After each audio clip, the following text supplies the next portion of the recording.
What's going on, everybody? What's going on? What's happening? First intro. Look at that. Yeah, not bad, huh? Yep. First of many. I think it went great. What's funny is the very last second, awesome. I forgot that I turned it on a loop, and so I almost started back over again. So the last second, I said, "Oh shit!" Your 3-hour intro. Yeah, we just let it roll for like 30 minutes, then we'll start. Yeah. But yeah, guys, this is our first episode of our new series. It's 1970 to 2020. Everybody's top 5 movies for every 5 years. This one's 2016 to 2020. So, not much deeper than that, guys. This is just a chance for us to talk about our favorite movies. Everybody kind of, the surprise of everybody, see what everybody picks. That's I love top 5s, top 10s. It's not my favorite thing. So, we all thought this would be a great idea to, do a series in. But, I don't do the go around, everybody say something about yourself. I hate that shit. I'm not going to do that. Everybody knows everybody here. So, but has anybody got anything to say? We like movies. Right. So y'all got anything to say? Anything coming up? Anything interesting that y'all want to talk about before we get started? No. I'll be doing this. Yeah, this is what we've had going on for 2 weeks now planning. Yeah. Goddamn, they ain't even started yet. Already got the naked bots. Yeah. So we'll see who's in the stream, and we'll get rolling here in just a minute. What's up, Rob? Says, hell yeah, Pops, you the man. Appreciate it, buddy. Sid Eubank says, what's up, Pops? Hollow Note says, what's going on, gentlemen? What's up, Holland? Said hey to Holland. What's up, Rob? And hey back. Dirt Brian Brad, Mr. Ordinary, what's up? It's Dr. Ordinary to you. Right. Listen, be called Mr. I didn't spend 14 years in evil doctor school to be called Mr. Ordinary. So, but yeah, guys, we'll get started here in just a minute. Let a few more people kind of roll in here. But yeah, this was harder than I thought it was going to be. I think I started off with like 34 movies. Oh, hell yeah. When I went through the years, it's a shitload of movies released every year. More than I realized. So yeah, it was challenging for sure. Did you guys have a problem coming up with y'all's? Yeah. Well, those years, man, I'm a professional. 2020 and 2016. I'm just, I watch so much old shit, Yes, mate. It's kind of hard to. But once I got to digging, I was like, damn, I had like 24. I had to cut down to 5. Mm-hmm. Yeah. Well, this is There was a lot more deal. than I expected, especially for this bracket. Yeah, I'm sure, Ryan, you're going to see that how much work goes into this shit. It's not just Brian over there just rolls right off the top of his head. The rest of us, the humans, we have to actually do research and pull shit. Write shit. Yeah, we down. probably all got pages of notes, and Brian's just sitting there going, what's Brian talk? pulled his title No. 5 minutes before the stream Right. started. No. I feel like I was back in high I school. enjoyed this one because the Taking third notes and shit. cameraman on the second scene was named Yeah. Dave. No, I'm always looking for hidden gems. I'm always looking for shit I missed. So I watch Right. a lot of That's- obscure trash. So this is my kind of deal. And Alan had this idea. I was like, it's perfect because there's a ton of shit that people missed. I know Brian sees fucking everything too. So Brian's going to have some interesting pulls. I'm positive.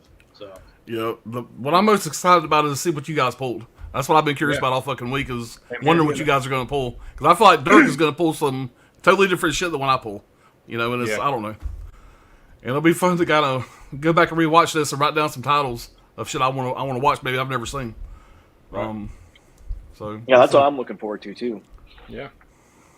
And guys, just so y'all know, we were talking earlier about this. When we get to the end of this, we're going to try to do 2 of these a month until we get that down to 1970. And then we're going to, whatever movies we pick throughout all the streams, we're going to pick 5 of our favorites out of that. And we're going to do one last stream after that. So that's kind of the plan.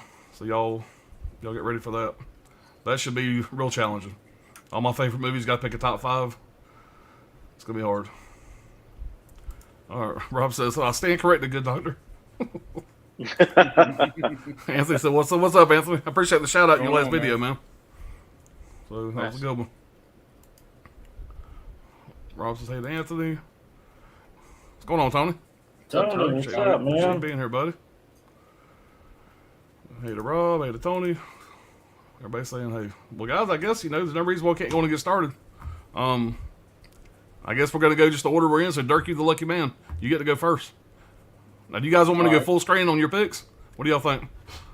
Sure, yeah. Let's do that. All right. Yeah, However y'all probably, want yeah. to do it. Well, Dirk, you are on the clock, sir. All right. All right. Well, my number 5 pick is The Dark and the Wicked. 20 came out in 2020. Written and directed by Brian Bertino.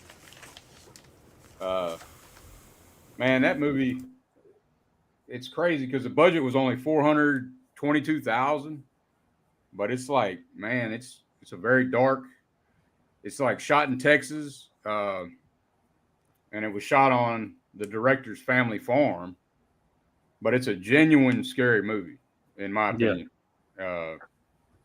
It's the same director that did The Strangers, but I feel like this is a lot better than The Strangers. But dark atmosphere. I mean, one of my favorite lines is in the movie. I'm not spoiling the movie or nothing, but one of the favorite lines is they're non-believers. They don't believe in anything. So he's like, I got to read it. My bad. I can't memorize it, but he says, do you think a wolf cares if you believe he's a wolf if he finds you alone in the woods? And that's what the preacher's saying, or the priest or whatever saying to him. But it's like, it kind of sets the whole tone of the whole movie. It's just, it's a great movie, man. It's, I'll name some of the people that's in it. Louise Straker. Oh, that's the characters. My bad. Yeah. Louis Straker, Michael Straker. Well, my bad, man. Louise Straker is Marin Ireland. She's the daughter. And these and the son is Michael Straker. Let's see. No, I'm screwing that all up, man. I got my notes all screwed up. Damn it. That's We've all got good. Xander Berkeley as the priest. Julie Oliver Touchstone is the mom. And that's something else. The mom's telling them that they shouldn't have came. She tells them that like a lot. in the movie. Her own kids, you know. Yeah. She's telling them they shouldn't have came, and then she keeps telling them to go home, and they're not listening to her. But Yeah. They're I'm there gonna to leave take it care there. of they're there to take care of the sick father, if I remember right. yeah. Yeah. But it's a good mix of like supernatural horror with psychological thriller, you know. But that's my number 5 pick, man. And Yeah, That's that's awesome, a hell of a gem too. I think it's Yeah. on Shudder. It's RLJE title, but you can Yeah. get the Blu-ray for next to nothing. You know, pretty much anywhere. It's a good one to pick up if you haven't seen it. right. I haven't seen. I've checked that one out. Yeah. That is a hell of a Dark quote. The Dark and the Wicked. Yeah. Yep. Yeah, that's definitely on my watch list. Let me get my fucking pen out. I'm gonna need it tonight. Right? I was just thinking the same thing. But for it to be, you know, I was tripped out on the budget. I was like, damn, because the cinematography, man, is Oh, it's really it's the killer. wide shots and I watched it in when this stream. It's one of the movies I watched for this stream. I thought it was going to be definitely going to be a contender. yeah. I put it. I mean, it goes with the best of them. It's a scary movie. Genuinely. Yeah. It puts me in mind of that. Did anybody see the Grudge remake that came out Yeah. during this span? Yeah. Oh It yeah. puts you in mind of that. Real dark, not what you expect, like the Grudge remake to be, but it puts you in mind of that. Real sinister, ominous kind of movie. There's a couple of shots that you got to be paying close attention. But when you see it, it's like, damn, holy shit. And it's like I said, it's on a farm. It's dark as hell. Yeah. Crazy. It's shit. the dark and the wicked for a reason. Yeah. I'll write it down. I'm gonna check it out. Let's go ahead and start it off, Dirk. All right, Dr. Ordinary. What you got for So us, buddy? my number 5 pick will probably be the only one that might throw Alan for a loop a little bit because he's probably got the rest of mine pegged down. But it was a movie that came out. It was delayed supposed to be out in 2019, came out in 2020, and it sort of flew under the radar a little bit because of COVID. It was a Blumhouse production that Jason Blum was really proud of, and I don't think it did as well as they expected it to, but it was called The Hunt. Oh, hell yeah. Oh, yeah. It's a great movie. It's like a psychological thriller. It's kind of like got that old idea of, man hunting men, but it's got a lot of really good twists in it. It's a director that, doesn't do, I think the theme of all my picks are, for the most part, directors that aren't really well known. And I don't know, just kind of, I think it's been refreshing to see some like new blood out there. But I don't know, this movie, there's a couple opening scenes that it's been a while since I've sort of been caught off guard by a movie, and this was one of them. Hilary Swank's pretty much the only big name in it that anybody would recognize. Yeah. Pretty low budget for a major flick, but I thought it was fantastic. Oh yeah, The Hunt. Yeah. Now that was The Hunt with the H, right? Just want to check that. Yes. Okay. All right. Yeah. It was actually. I was like, hold on, this ain't the X-rated stream. Hold on. It was one I was looking at. It was one I was looking Enunciate. at. NT. Tentacles. NT. And we actually watched that one in the movie room with the wives when it came out. Yes, we did. Yep. Yeah. It's an a good awesome one. satire. I mean, I love that. Oh, movie. yeah. I thought it was great. Yeah, when it started, it's like, holy Yeah, shit, I who's mean- going to be left to be in the movie? Yeah. Right. It's great, man. And what I like Yeah, about that movie is it was great because it does have a lot of, and I don't get into all the political crap, but Yeah.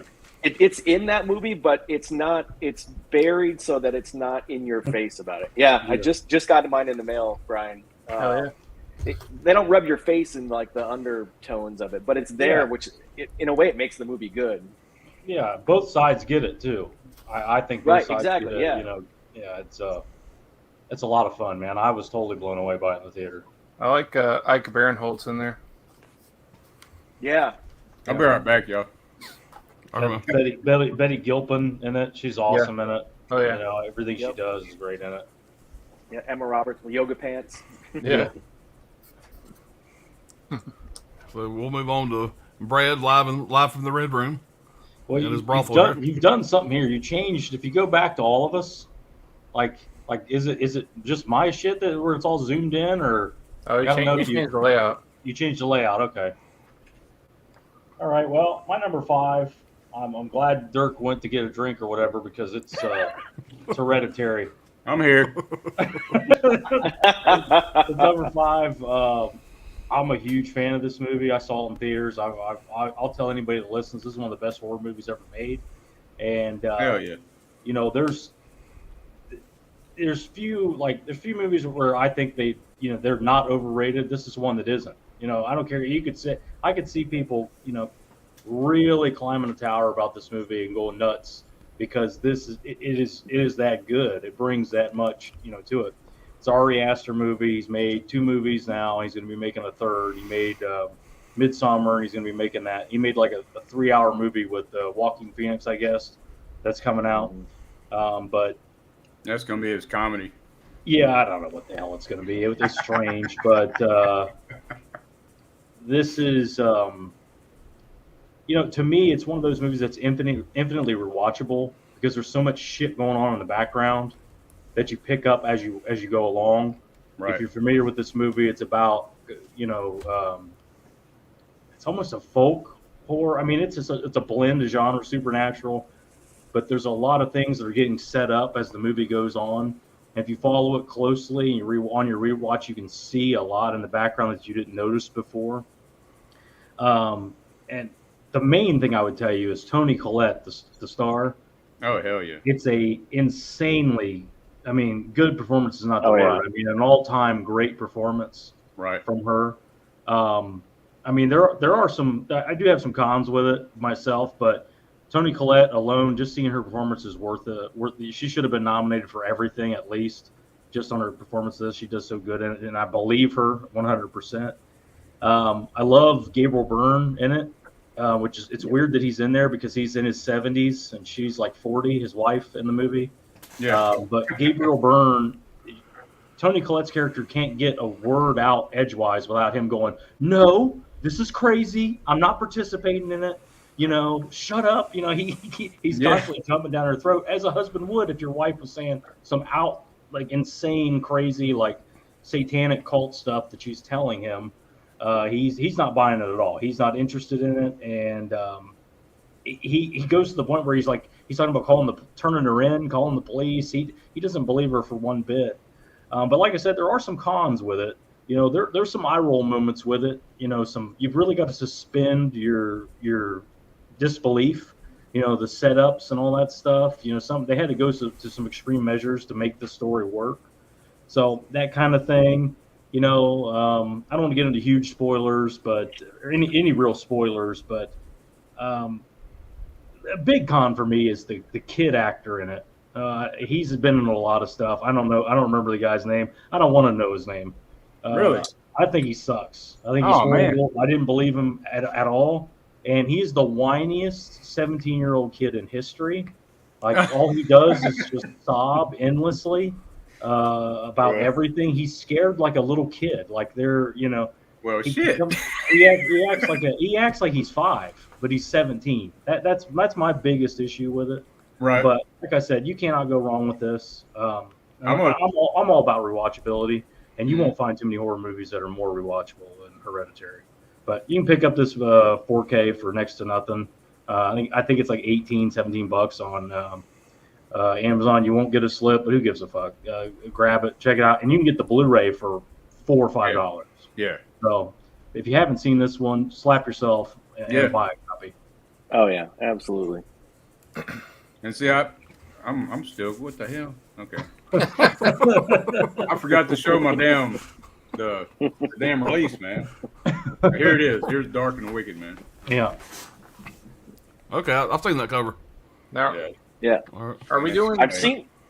What's up? I've seen it on Shudder. I just never watched that. I need to check it out. Yeah, you can get that on Hamilton Book for $5, literally, and it'll probably still come with a slip. And Really?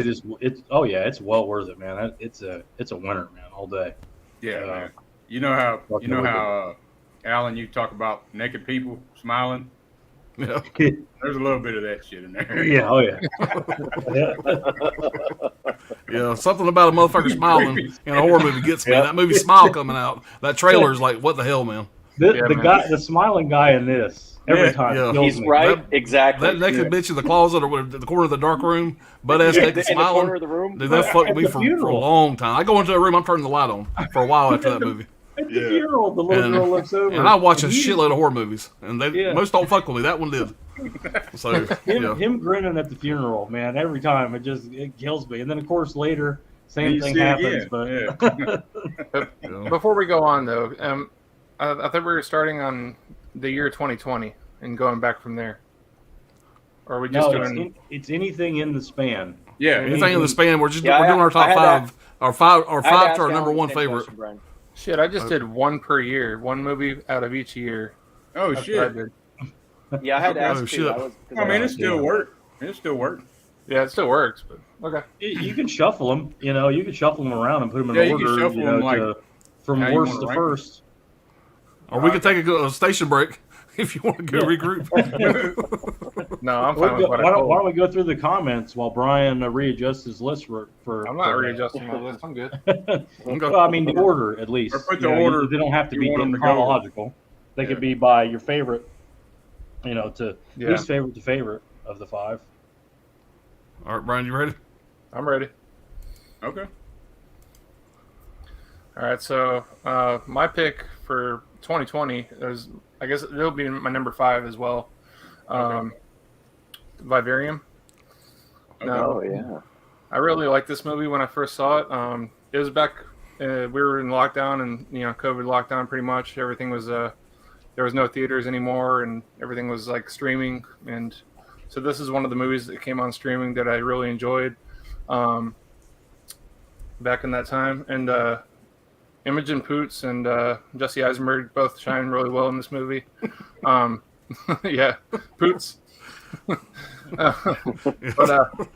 But basically, the plot of this movie is kind of crazy. This couple, they want to buy a house or whatever, and they meet this real estate guy who's really off, and they put these guys in this kind of subdivision where every house looks the exact same, and when they try to leave the house just to go anywhere, they can't. it's kind of like a labyrinth, and every house looks the same, and they can't get out of it. And then all of a sudden, she ends up being pregnant, and they end up having to take care of this like alien baby child that comes out of her. Like she gets pregnant, and then like has the baby within like a week or something like that. It's insane. Damn. And then it's a great flick. It really messes with your mind. It really does. Like, and then like the kid grows up super fast, and he's really annoying and really weird. And you feel like it should be slow, but you're like glued to it because you can't, because not a whole lot is happening, but you can't not watch it because it's so damn, because you want to know what the hell happens. Yeah, and I feel like there's a lot of like deep meanings in here, like the satire of like American life, pretty much. Dug in here too. I'm not sure who the director is on this. Someone named Lorgan Finnegan. Never heard of them, but yeah, it's like one of those Saban films, Lionsgate films type thing. So I really enjoyed it. Yeah. I wrote it down. I'm gonna check it out. Yeah, check it out, man. Even if you don't like Jesse Eisenberg, I know he can be annoying as shit, but he's okay. I don't mind him. He's in Zombieland and stuff. Yeah. Social Network. Right. But, yeah, I don't know. I don't know what else to say about Vivarium, but yeah. Well, he has the same face in the Social Network. It's like he's about to invent Facebook on that cover there. Yeah. So, well, Brian, we're trying to work out the kinks of this first video. We'll get it right the next time around, man. Yeah. Sorry, I thought you're good. Yeah, I kind of shit the bed on my first deal. I didn't pull the damn title up. Show it. All right, I guess I'll show mine. All right, so with my number 5 pick, this movie came out January 10th, 2020, and I seen this one in theaters. It's one of the last movies I seen in theaters before COVID hit, and I was an instant fan. This movie is very unique how it's made. It's a movie made by Sam Mendes, and it's 1917. Okay.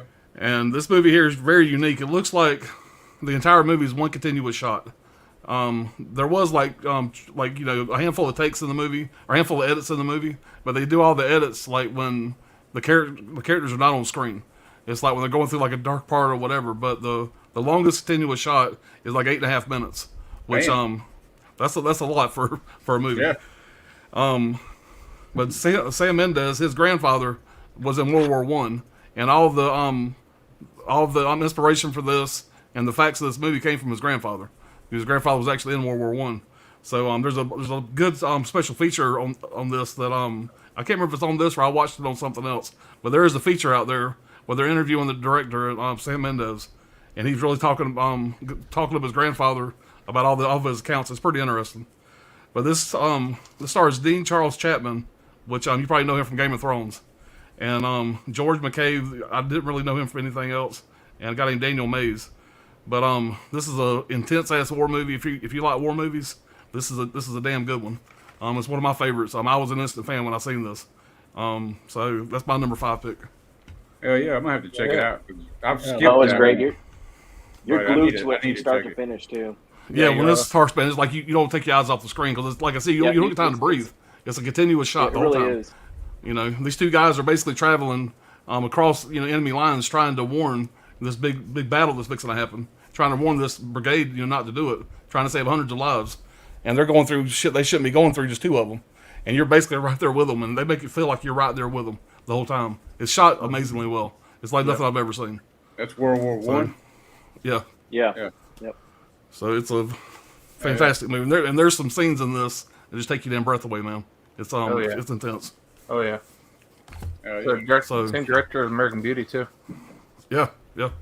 Okay. Well, shit. I'm definitely gonna check that one out. 1917. All right. This stream is going to put the PM industry back in black. I also forgot to mention, I wrote this down for every movie if anybody cares. It had a $95 million budget, made $159 million in the U.S. because you got to remember COVID hit, and it made $384 million worldwide, so it was a hit. But I think it would have done better if it had been a different year. Yeah. So without a doubt. So we will get caught up on the chat, then we'll go do our round 4. All right, where do we leave off at here? And we got 17 funny people how watching now, COVID guys. worked. It was funny how COVID worked with the movies. Some movies did way better than they would have normally because of COVID. Like there was a movie called Unhinged with Russell Crowe. Yeah. They made all kinds of money that's on a that great movie. It was really good, but it was the Yeah. only movie that you could go see at the time. You know, Yeah. so a bunch of people went and saw it. And then it's a movie that would have just got buried by Star Wars or whatever. Right. Yeah. Yeah, I think I always go to the movies with Not Ordinary. Me and him, and if it's a scary movie, then we go. If it's not, then the wives go. But I think we've seen Bad Boys 2, The Invisible Man. Invisible Yeah, Is that That what it's was called? 3. Yeah, and Bad Boys 3. Those were the 3 last ones before. All right. Do the chat here real fast. Holland said that last one was going to be a doozy. 4 guys just going to yell at Pops for picking Armageddon. You all have his address. Yeah, wait till we get to the Armageddon year. We'll talk about it. All right. Tony says, I enjoy The Dark and the Wicked. Yeah, I'm going to definitely check that out. I mean, I got to show love in both chats. Gotcha. Appreciate that. Thank you, Rob. All right. Robert Mono says that wolf saying is legit. Going to use that when the zombie apocalypse happens. Sweet Dirt. Dirt got me interested. What's up, X-Teams? How's it going, gents? how's it going? Chris? I got my notes going, says Anthony. Sydney, the Hunt was a pretty good movie. Yeah, I liked it. The Hunt definitely poked fun at both sides. I enjoyed it quite a bit. Hereditary is a scary-ass movie, says Sydney Eubanks. Yeah. Oh, yeah. And Sydney says, I enjoy Hereditary more than the Witch A24 movie. I can see that. Yeah, I like them both, but They're both good, but Hereditary sneaks out Yeah. on it. Christine said, between Hereditary and My Friend Dahmer, I want to see that Alex Wolf kid more horror. Yeah, so does Brad. yeah. I mean, I got something. I got something to say about that. My issue with it is if you want your kid, it's the direction. He did what he was told. Right. But it's just like no 17-year-old will be just sobbing uncontrollably like that the whole fucking movie. Well, doesn't yeah, well, make most any 17-year-old all take the spawn of the fucking devil and chopped off their kid's head or their sister's head with a fucking telephone Well, pole. that was his, he Well, did he that, needs but to suck still, it up. Yeah, it just was it was weird to me. I was just like, Jesus, what is going on? That kid was also in that movie Old, wasn't he? The he's- not Shalom yeah. Logan movie. Yeah. He's put in a lot of stuff. It put me in mind of AJ from The Sopranos. I liked him in Pig. I liked him I in just Pig. wanted to fucking punch him in the face. You just want to Jesus slap. Christ. Right, exactly. Man up. He Take was a on possession like a man. He was like a Nickelodeon actor, I believe, back in the Yeah. day when he was younger. It's not that he didn't do a good job. It's just, man, it Yeah. just He's a what they had method. him doing to me didn't make any sense. He's a method actor. He was in Pig though. So- I like him. Pig, all kinds Yeah, of it's shit. funny. So I saw a document. Well, it's a behind the scenes about Hereditary. And apparently, he's like a young Daniel Day-Lewis. Like he does straight method acting. And in that scene where he hits his head on the table, Yeah. he really did that. Apparently, Yeah. and like that was really him bleeding. He was bleeding from his knee. Like Yeah, he he stays really in character. Fucked So his nose up. I think it's really like Brad said. It's more the direction and not really so much him. But Yeah. he was Yeah. annoying. Yeah, there's a couple parts. He is kind of a little crybaby, a little bit. I mean, Toni Collette is losing her damn mind. I get that. I mean, that makes perfect sense. But this kid, it's just, I don't know. She's experienced it more than him. And yeah, he's having visions later on. But I'm talking like anything. I don't know. The kid bothered me the whole movie. Yeah, I just feel like if I had ripped my sister's head off, I could handle it better. Yeah, I would have. right. I'd have handled it a lot different. Right. I'd be like, well, she lived a good life. You know what I'm saying? All right, moving on. Chris C says, yo, everybody, how are we all doing tonight? Doing good? Good. Everybody saying hey to Chris. Everybody saying hey. All right, Tony says, what he saw was shocking. Yeah. Yeah. Brad, how dare you hating on that kid? Say, what if he's a puss? Holland said, yep, the mole kid sucked, and the mole kid. And we're casting because he doesn't look the age he's portraying, not even close. The mole kid. On the other hand, David Byrne, the whole time is just going, stop this.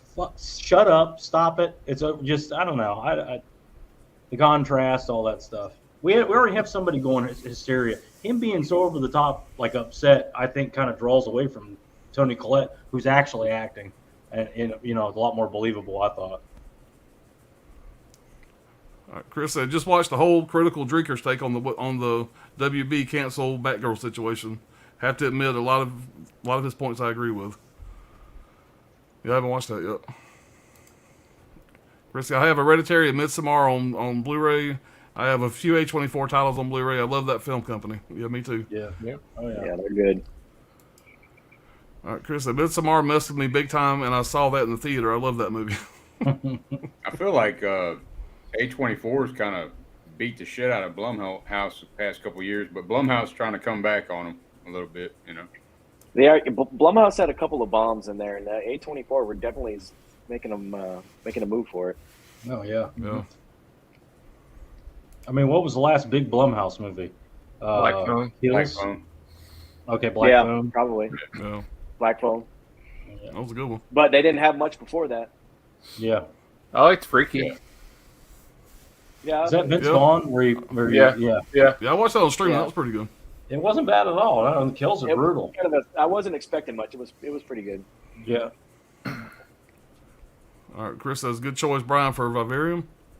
Still need to see that, by the way. Chris. All right, anything with a cult theme is pretty creepy because it's so real to life. Yep, Yeah. I can agree. 1917, great movie. Appreciate it, Sydney. I heard 1917 has a great 4K transfer. Yes, I didn't mention that, but it does. It looks great on 4K.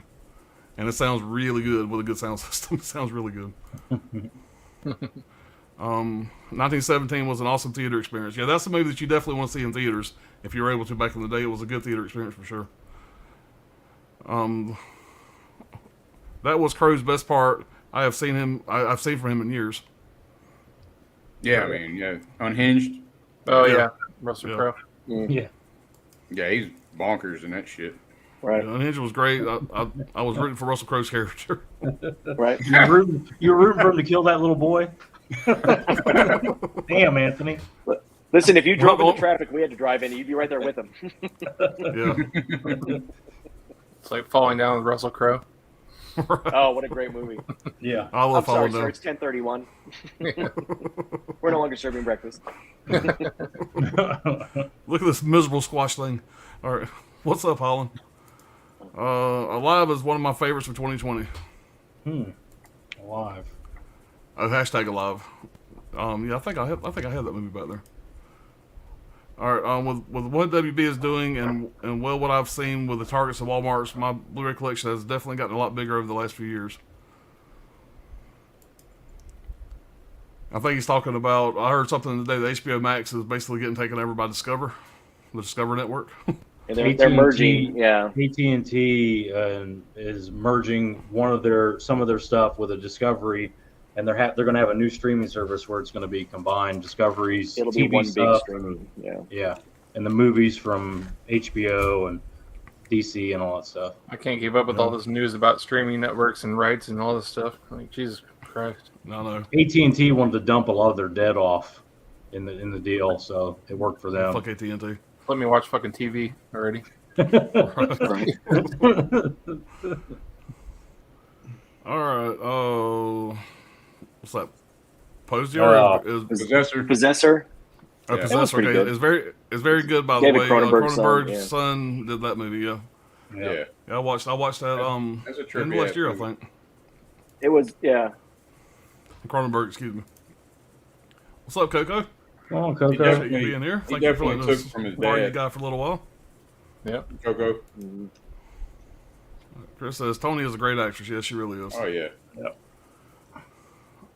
All right, Video Man and Gizmo. I said that right. I like 1917, but I just think it felt too shallow. Like I did not grab any one of the characters. They thought too much of the they thought too much of the cinematography style. Yeah, I don't know. I loved it. I thought it was good. Like I said, it was intense the whole way through. And when it was over with, I was wore out. I thought they did a good job with it. Our Sydney says, Killing of a Sacred Deer is one of my favorite movies, bizarre to the fullest. Oh, Yeah, I hell have yeah. that one back there, but I have not watched it yet, but I do want That to know. movie breaks down. It goes all the way nuts. Alan, does the title on the spine fuck you up? Is it upside down? I haven't put it on the shelf yet because I'm out of fucking shelf space. It says stacked with a pile behind my thing, so I'll tell you when I get it on the But now shelf. you just gave him some anxiety to worry about for the next 4 months. I'd put it on the shelf and check it out after the stream. All right. All right. Too little about the characters, so I felt off, but a good movie. Talking about 1917. All right, that mom is unhinged and was annoying as hell. That mom in Unhinged was annoying as hell. Yeah. Get your shit together, lady. Jesus. Right. I thought the whole time I'm in the theater just going, God damn, this is I think I dated this broad. Get your life together. God. It's not like you snapped your sister's head off in the car. Right. Yeah. All right, gore forever is a physical media forever. Yeah, I agree. What's up, What's Chuck? going on, Kim? So what's up, y'all? I love it too, City. My favorite Yorgos. The director of Killing of a Sacred Deer. Okay. All right, what's up, mid-level media? All right, that upside down spine has bothered me since I bought it. Yeah, it's bothered me now, and I ain't fucking seen it yet. Thanks, Brian. Coco said, "Thank you for the big box of goodies, Dirk. Much appreciated." Oh yeah, no problem. Thank y'all. So, Yeah. Brian, I still want to be part of that stream when you eat the devil's toe there. Oh, yeah. Devil's Yeah. toenail, whatever it's called. Hell yeah. Yeah, it'll just be one of our random nights. Set, All right, set that'll that work. ass on fire. I never answered you last show. Yes, I'm the one that sent Johnny the Dick Sleeve edition from Norway. I am working and have you in the background. Awesome, man. Yeah, that's some cool shit. All right, Sydney said Russell Crowe was sadistic as hell in Unhinged. Yeah. Yeah. And saying hey to Ken. And we are caught up, guys, so we will move on to the next round. Dirk, you ready to roll? Your fourth pick? Yeah. Yep. Be my fourth pick. It's gonna be The Conjuring 2 from 2016. Oh, great movie. James Wan. Yeah. Nice. It had a $40 million budget, and it made $321 million. Man, I feel like it's just as good as the first one. A lot of people like it better than the first, but this one, I mean, it right out the gate, the shit starts happening. You know, the scares, it don't let up. You know, all the way through. One of the creepiest demon villains, I'd say, in movie history, Valak. Is played by Bonnie Aarons. Y'all know, Patrick Wilson's Ed and Vera Farmiga's Lorraine Warren. But yeah, man, it had to make my top four. I mean, number 4. It's the infield poltergeist. It's one of the most documented poltergeist cases ever. So, whether you believe the Ed and Lorraine story or whatever, there's a lot of people that can verify things that happen besides Ed and Lorraine. But yeah, that's a hell of a flick, man. That's my number 4. Oh, hell yeah. Yeah. Good pick. I love that movie, but number 1 still edges out to me a little bit. I like 1 a lot better. Yeah. But on Yeah. that one, I that's like still a that solid whole sequel. I like their whole story too. She that died just recently, not too long ago, last year maybe. Yeah, something like that. Yeah, Yeah, Lorraine yeah. Warren. Yeah, I Yeah. see this guy on YouTube. Have you seen that? He takes care of all their Ed and Lorraine stuff, all the Annabelle doll and all that shit. He could keep it there. And he's on YouTube and shit. The real Annabelle doll is like looks like a Raggedy Ann doll. Yeah, it's a Raggedy Ann, doll. Right. But he's on YouTube if you want to check that shit out. The motherfucker, I hope it's in concrete. I know he's jacking around. But he said the damn thing came up missing. It was out of the case and shit. He was filming the shit. I was like, what the hell? Not only is my ass not going to be in the house with that room full of creepy shit they got, if I got kids, it's like, don't go in the room, you'll get possessed. I mean, how fucked up is that? Just to fuck with Alan, I would mortgage my house to buy that thing and play the world's worst Elf on the Shelf in his house. Right. That bitch would be in his bathroom one night, in his bed the next. Yeah. Now, me and that thing would be the same house very long.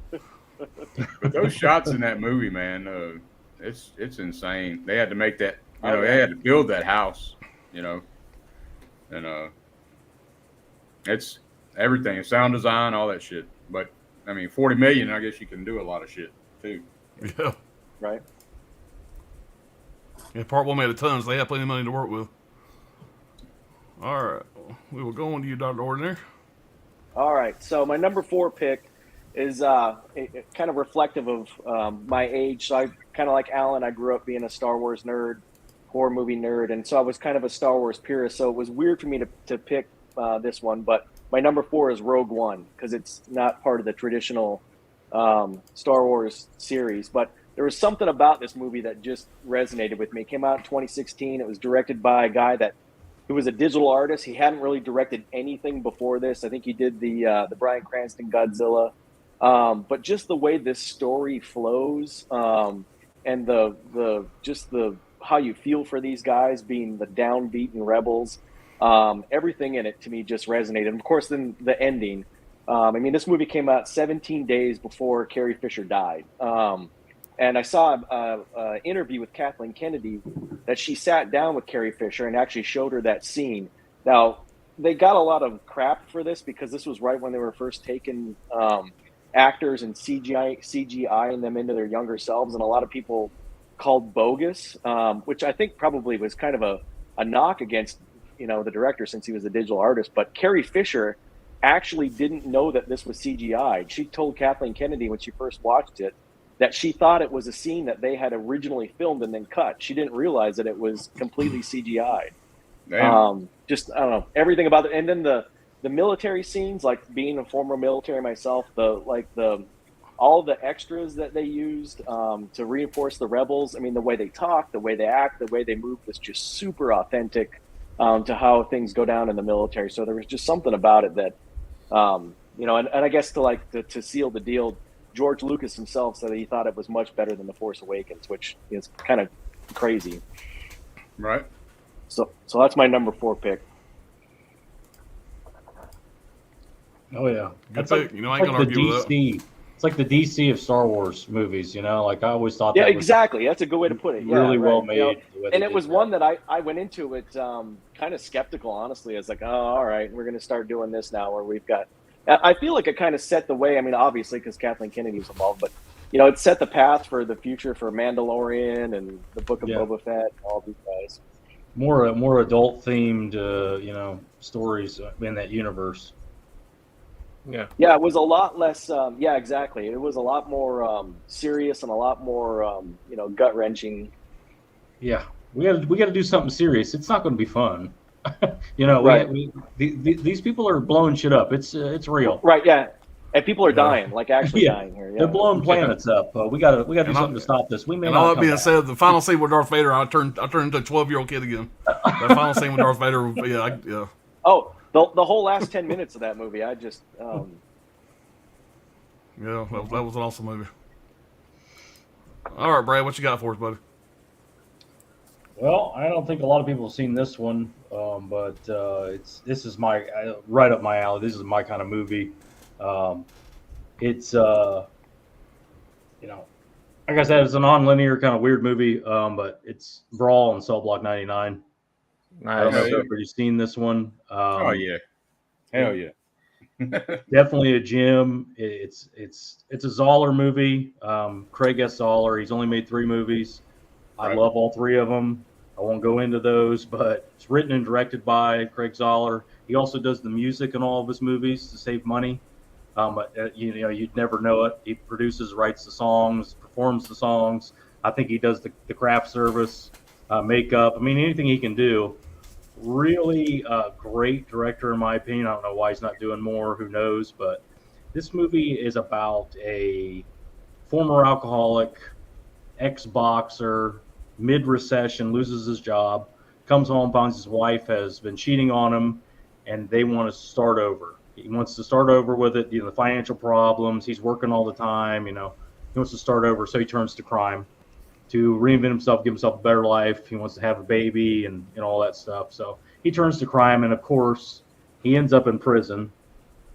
Spoiler alert. He goes to prison, and it's kind of an odyssey once he's in prison to make his way to cell block 99. And of course, he's got to go through hell to get there. I won't go into details why he has to get there, but it's an awesome movie. The violence it's typical Zoller. It's got the matter of fact, crime movie dialogue. It's gritty, grimy as hell. The violence is way over the top. It's just a blast. I couldn't say enough about this. This is a very inexpensive title. This 4K is to be had for $8 to $10. Yeah, I got mine. Or, I think same $7. Some shit. You can get it cheap as hell. The high points I point out. Don Johnson is great in this as the warden. Vince Vaughn is doing his best. Damn. Don't get me wrong. Vince Vaughn's really good, but the warden, Don Johnson is awesome in it as the warden. Yeah. Udo Kier is the creepy ass fucking lawyer. Udo Kier the only Udo Kier could have done that performance the way he did it. I really like that character. Slimy as fuck. The Korean doctor. I mean, everything about it. It's a lot of fun. The camera work to me, it kind of puts me in mind of The Wrestler, Darren Aronofsky's The Wrestler, as it's following the character the whole time. The camera's right behind, Vince Vaughn the whole movie. He has this giant cross tattooed on the back of his head. I'm sure that's got some kind of special meaning. I don't know. That's a Dirk question, but I just loved it. I couldn't tell you anything more about it without spoilers. But if you like gritty, grimy ass crime movies, find Zoller, watch his movies. They're all great. Granite Across Concrete. I'd check it out. I'd go with 4K over the Blu-ray. The Blu-ray is like $10 or $12. For some reason, this is cheaper. And I think it actually comes with the Blu-ray. So you can pick it up anywhere. If you haven't seen it, grab that one. Hell yeah. Great pick, man. That's a banger for sure. Yeah, that was on my short list. Yeah. All right, my man. I always thought that was interesting. That that Craig Zoller, the way he does everything and saves so much money. I mean, think about what music costs these days. Right. And has anybody ever seen what he looks like? Yeah. I only bring it up because he is like Steven Seagal's hairdo, right? He looks like he looks like is the guy from the Scary Movie 2 in the wheelchair. Look what the criminals go through. David Cross. That's what he looks like. Yeah. He's wearing his an I Love Lucy and shit, He's wearing an I Love Lucy t-shirt here. He's just a real weird guy, but man, he makes great movies, and I hope he does a lot more. Yeah, man, he's top of his shit, man, and not recognized enough. Oh yeah. There's no way he's gonna stop there, I hope so. I hope he keeps going. Yeah. Everything he's done's been great so far. I hope he don't get too big a budget though. I hope. Yeah. Because a lot of these directors, man. That's what ruins a lot of those guys. Yeah. Though. Yeah. Exactly. Well, some other he did get more he did get more money each movie, and I think they're all right, and line. Where they need to be. Yeah, right where they need to be. The way they came out. Yeah. Yeah. Mm-hmm. And he never has trouble getting guys. If you watch his movies, he's always getting names. Yeah, because they read that script. And they read the script, and they're like, I mean, it's like the script is like a novel. The way you could just tell it's a book. What he's showing is a book.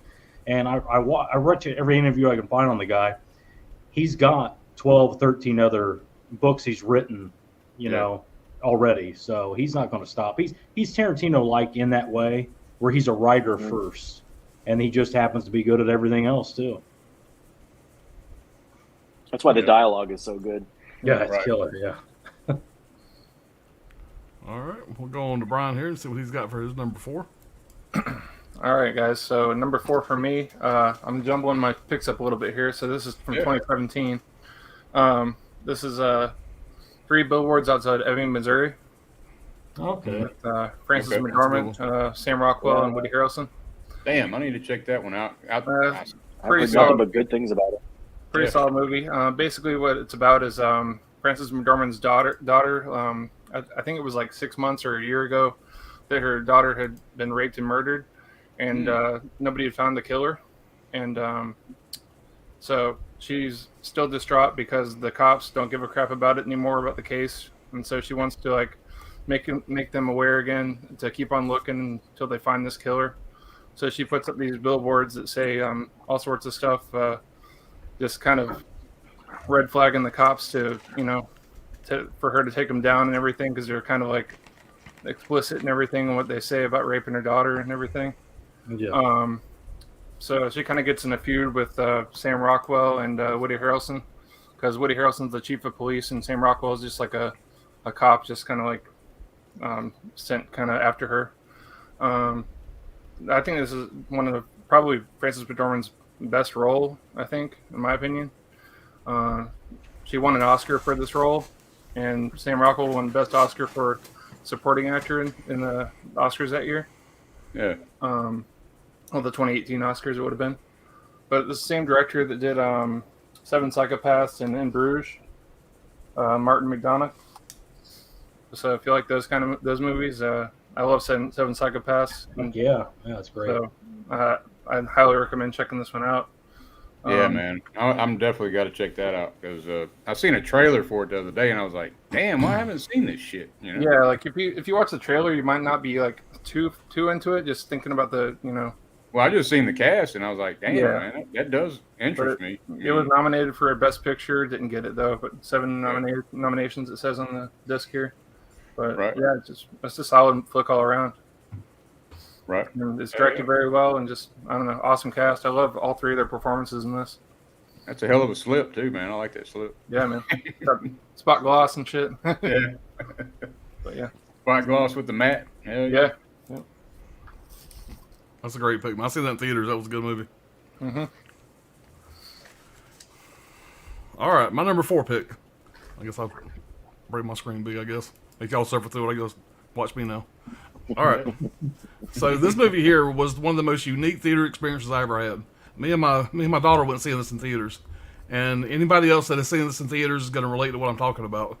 Let's just say that we got popcorn and stuff for the movie, and for the first probably 45 minutes, we didn't even touch our popcorn because the theater was so fucking quiet, and that is of course A Quiet Place. Yeah. This movie here blew me away when I first seen it. John Krasinski. He's a hell of a director.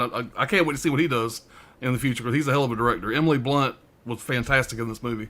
Man, speaking of Emily Blunt, I read something about her famous scene in the movie, the bathtub scene, when she gives birth in the bathtub, which is intense as shit.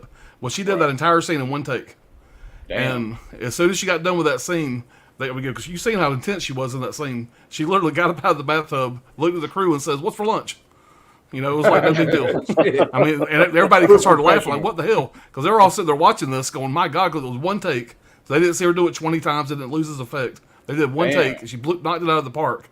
And then she's asking about lunch 5 seconds later. I thought that was funny. But this movie came out August 6th of 2018. Had a $17 million budget. It made $188 million in the U.S. and $340 million worldwide. So needless to say, it got its money back. The girl in the movie is deaf in real life. She became deaf as an infant. She had an accidental medication overdose, and so like I said, them casting her, I thought she did a great job.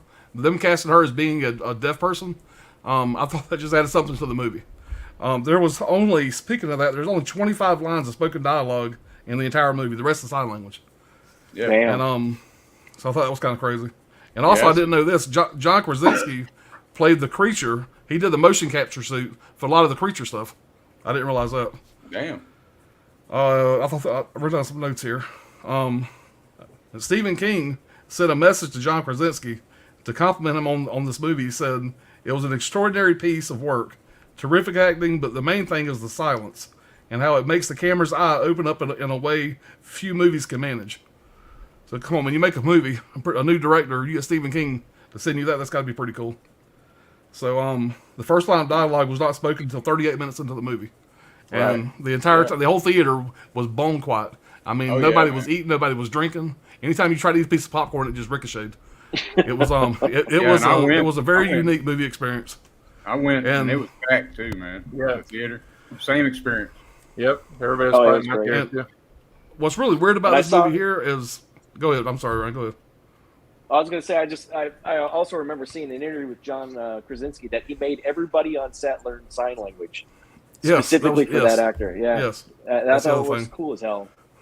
What's really strange about this, there's no spoken dialogue, but this movie here is funny. I've watched this in my theater with about 3 different people, and I got the surround sound, the sound system, all that shit.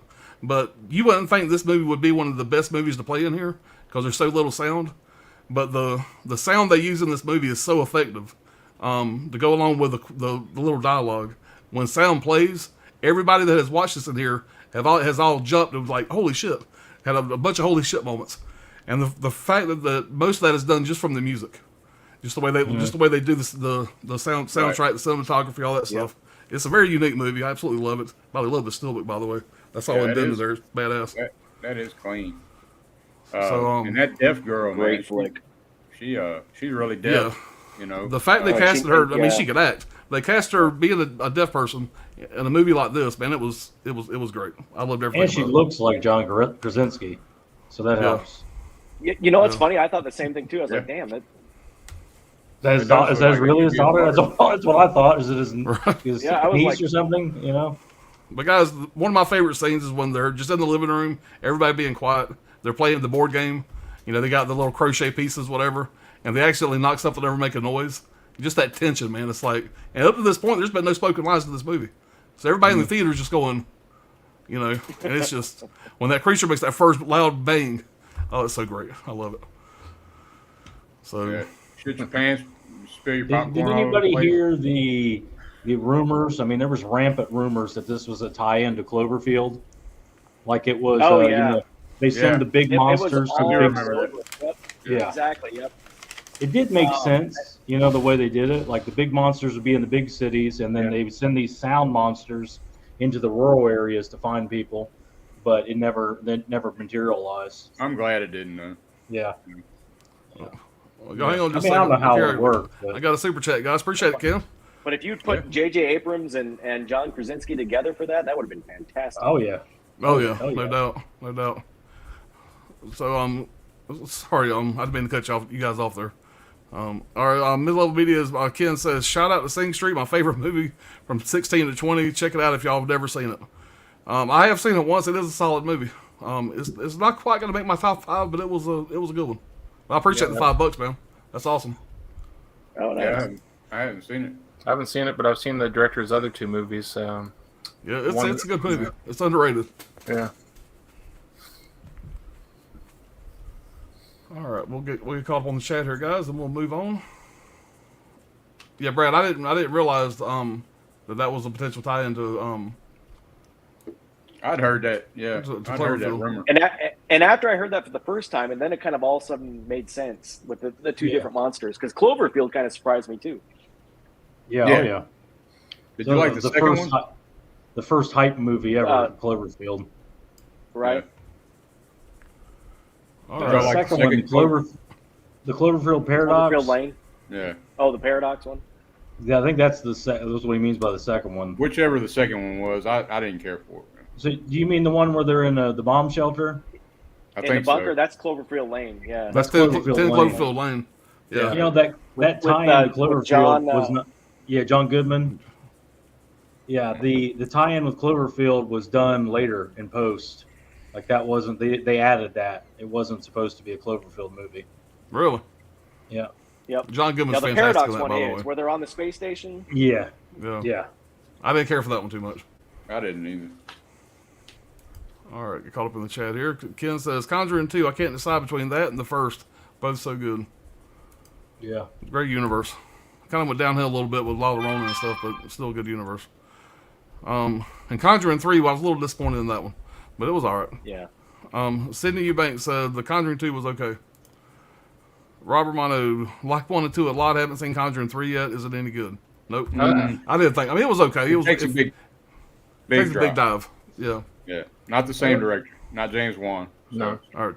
Tony said, No, nope, and I would not noticeable. want to take care of anything from Ed and Lorraine's collection. Yeah. Yeah. Yeah. Sydney Eubanks says, one of my favorite is Nobody. Very good action movie. I love the bus scene fight. Oh yeah. Got some naked bots there. Get rid of those. Anthony said The Conjuring 2 was really well done. I love the scene where the little girl was sitting on the couch with a glass of water, and the old man ghost possesses her. Yeah. Yeah. There's some creepy shit in that movie for sure. Tim Talks Talkies. What's up, guys? What's going on, Tim? I like the first one, but the second one has more, and it's like just so much. I mean, it keeps going. Yeah, I agree with you, man. Because yeah, I really like the second one. I thought it was well done. Yeah. Mm-hmm. All right, Ken says Dr. Ordinary, classy with that scotch in the background. Yeah, he is. Coming from the fucking Playboy Mansion over there.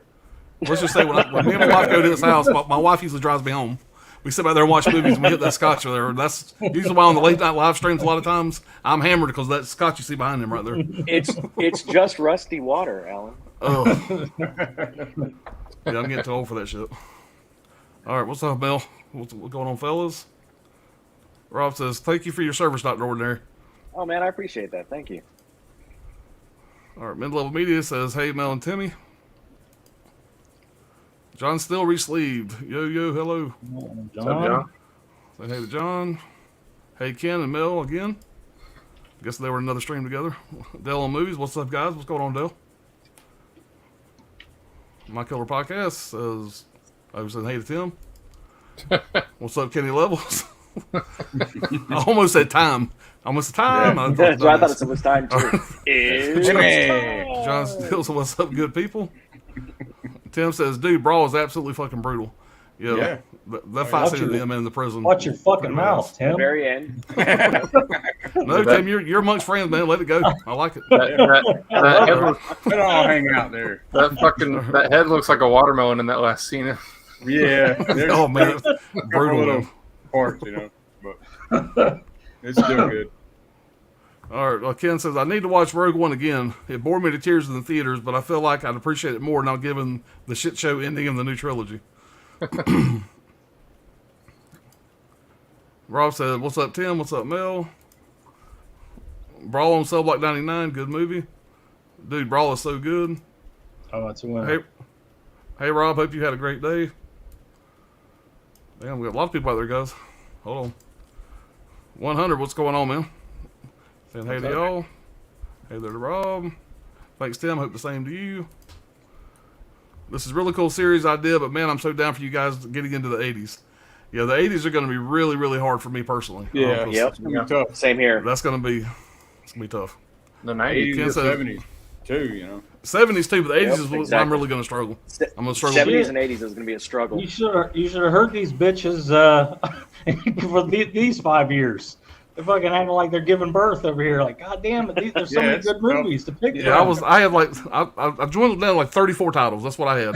And I'm like, I I got can't down do to it. If it was Fuck it. We're going to do the top 34. If it was this hard now, it's going to be impossible in the 70s and 80s.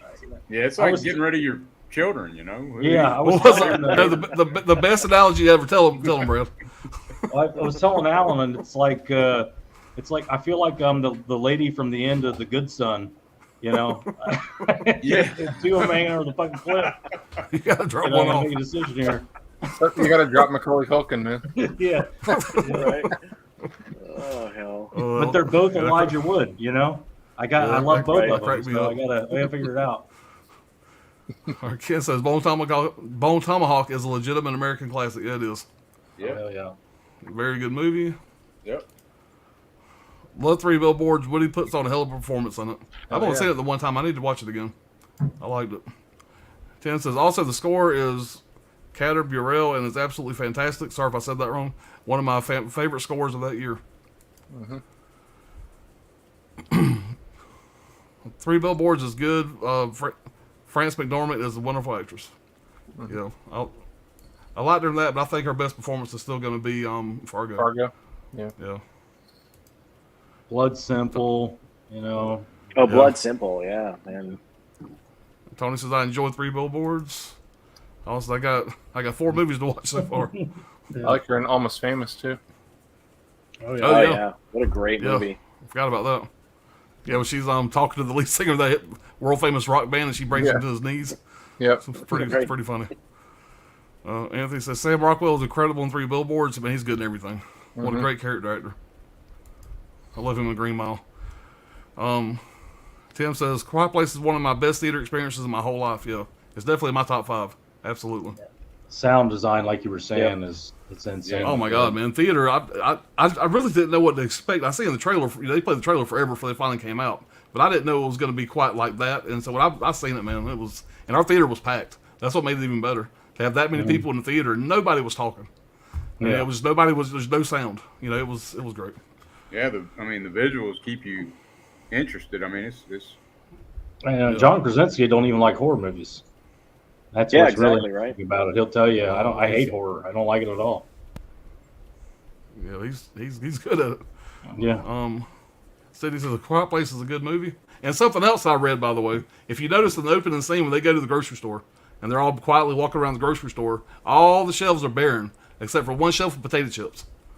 I didn't notice that, but there's a whole shelf of potato chips that hadn't been touched because nobody wants to rustle the bag and all that shit. I didn't notice that. So I thought that was kind of neat. I love IMDb, by the way. I'm an IMDb whore. I live on that website. All right, Chris C says, I have that on Blu-ray, I heard, and one is better too. Heard the second one. Yeah, probably. Tim says, I also love that y'all are taking time to legitimately go into depth and why you enjoyed the movies. I really dig that. Appreciate it, Tim. Rob says, haven't watched A Quiet Place yet. You guys have piqued my interest now. You can go pick that 4K up for $6. Get it. Blind buy it, Rob. I mean, that's a winner. Yeah, it's worth it, man. Yeah, the bathtub scene is awesome and very terrifying. Yeah.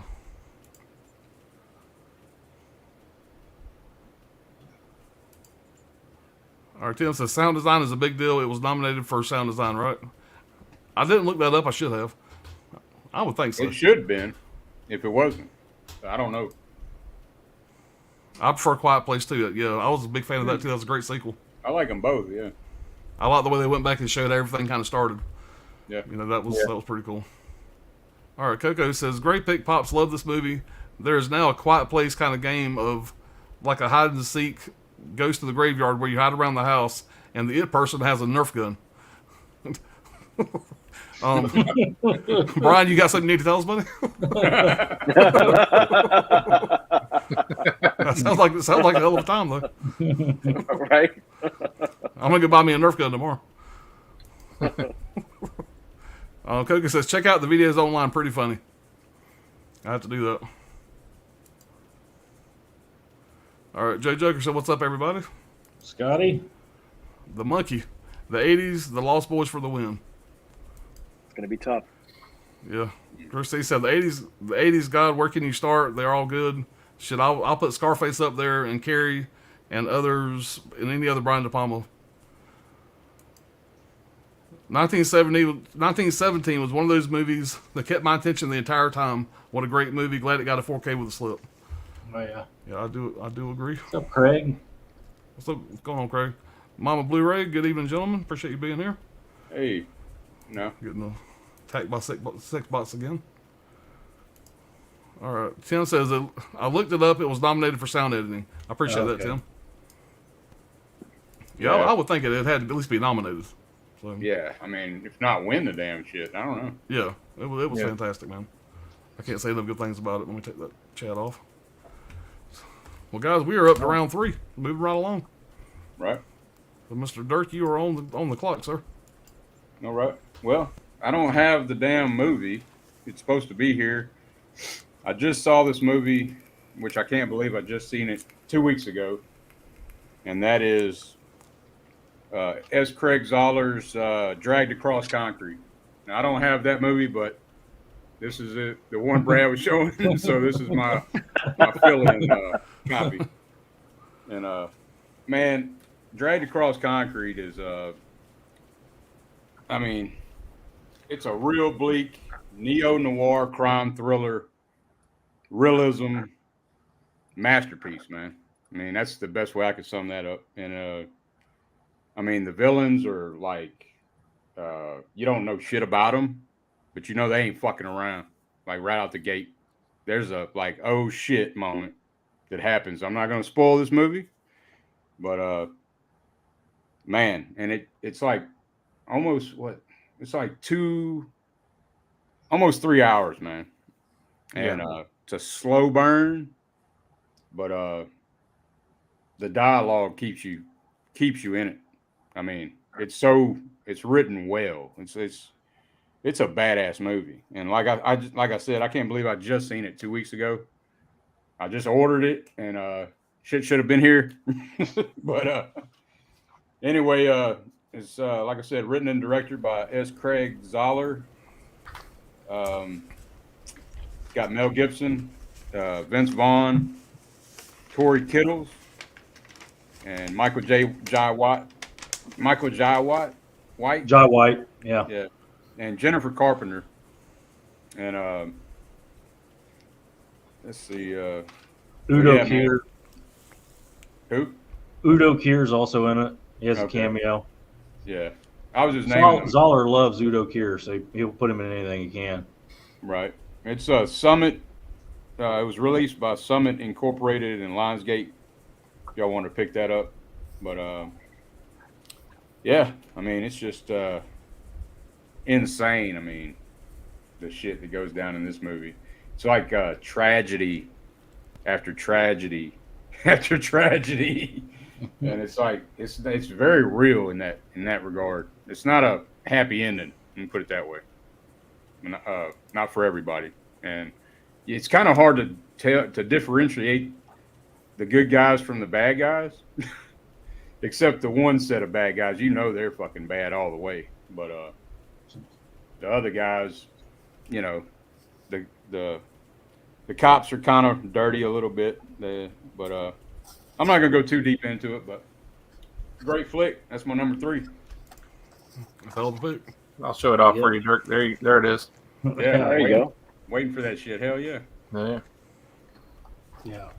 It's a great movie. There's nothing but bad guys. There are no good guys. Well, It's the bad bad guys, guys- and then there's bad guys, and then there's Right. fucking really bad guys. yeah. Right.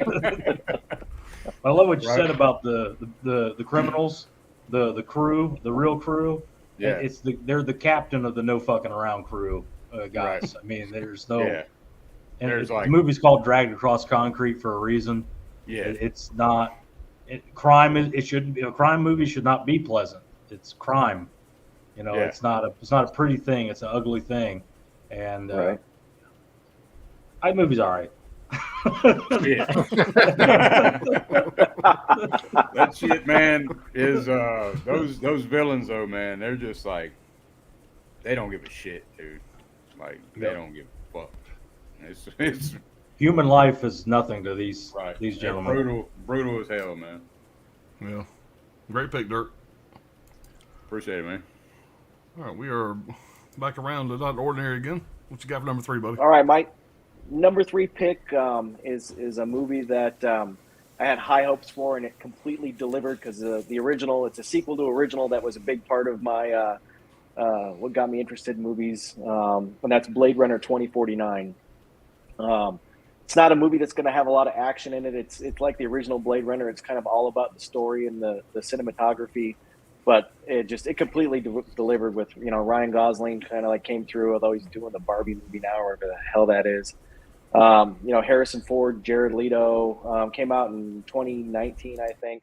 What's crazy about this movie is the cinematography. It's unbelievable that they were able to keep that dark theme that goes with the original Blade Runner. In fact, the dude that did the cinematography for this won an Academy Award for it, yet he had done all of this. He was a Coen Brothers cinematographer up until then and never been nominated for Academy Award. He did No Country for Old Men. He did Fargo. He did Shawshank Redemption. He did all of these things, and it was this movie that finally got him the award. And then he went on to do 1917, which, I mean, if you piece those two together, those long, extensive shots that he does that are just really in-depth are amazing. And so it's a long movie. It's kind of like the original Blade Runner. You've got to kind of be into that genre. And because I know a lot of people consider like Blade Runner sleepers. But I don't know. There's something about this movie that I thought it had a lot of it was big shoes to fill, and I was worried that it was going to totally bomb, and I think they pulled it out. I thought it was a great, well done movie. Hell of a pick, man. Yeah. That's a great looking 4K. Jesus Christ. It's Yeah, one of the best. I still need to see that. I've seen pieces of it. I just haven't got around to watching the whole thing. I heard a lot of people liked it better than the original. Yeah, I've heard Yeah, I that mean, too. I could go that far. I mean, yeah, the 4K is and the sound. I mean, they did a great job with it. It's a long movie, but if you piece it all together, I thought it was fantastic. yeah. Crime and sci-fi, they have one similarity in them, where a hardcore, like a crime fan, it irritates them when you compare, like, let's just say The Italian Job. You call that a crime movie. It's not a fucking Right, crime exactly. movie. You're Right. you're talking out of your ass. On the other hand, the movie, it's a hardcore sci-fi movie. That's a real serious sci-fi movie, and I really appreciate it. I know sci-fi fans, they loved it, like hardcore sci-fi. Yeah, I mean, It if could be any you're a love Philip K. story. Dick fan at all, I mean, Yeah. it's a true sci-fi movie. It's not and for example, like a great comparison, like as somebody who's a huge Joss Whedon fan, I love Serenity, Firefly, all that. This is true sci-fi. If you really kind of like take it for what it's meant to be, you can really separate. It's kind of like the fun sci-fi versus what they Yeah. really envision. Yeah. Oh yeah.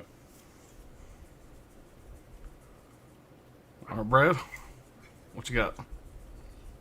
Well, I know for some reason people just haven't seen this movie. I don't know why, but I loved it. I thought it kicked ass, and I couldn't wait to get it. And it's a movie. It's called The Lodge. This came Yeah. out in Oh, good movie. Good movie. 2019, I believe. Yeah, 2019. Great movie. Yeah, it stars Riley Keough as Grace. She's been in a lot of stuff. Mad Max Fury Road. I think she played one of the wives in that. Comes at Night. She's a good actress. She's actually Elvis's granddaughter, if you didn't know that.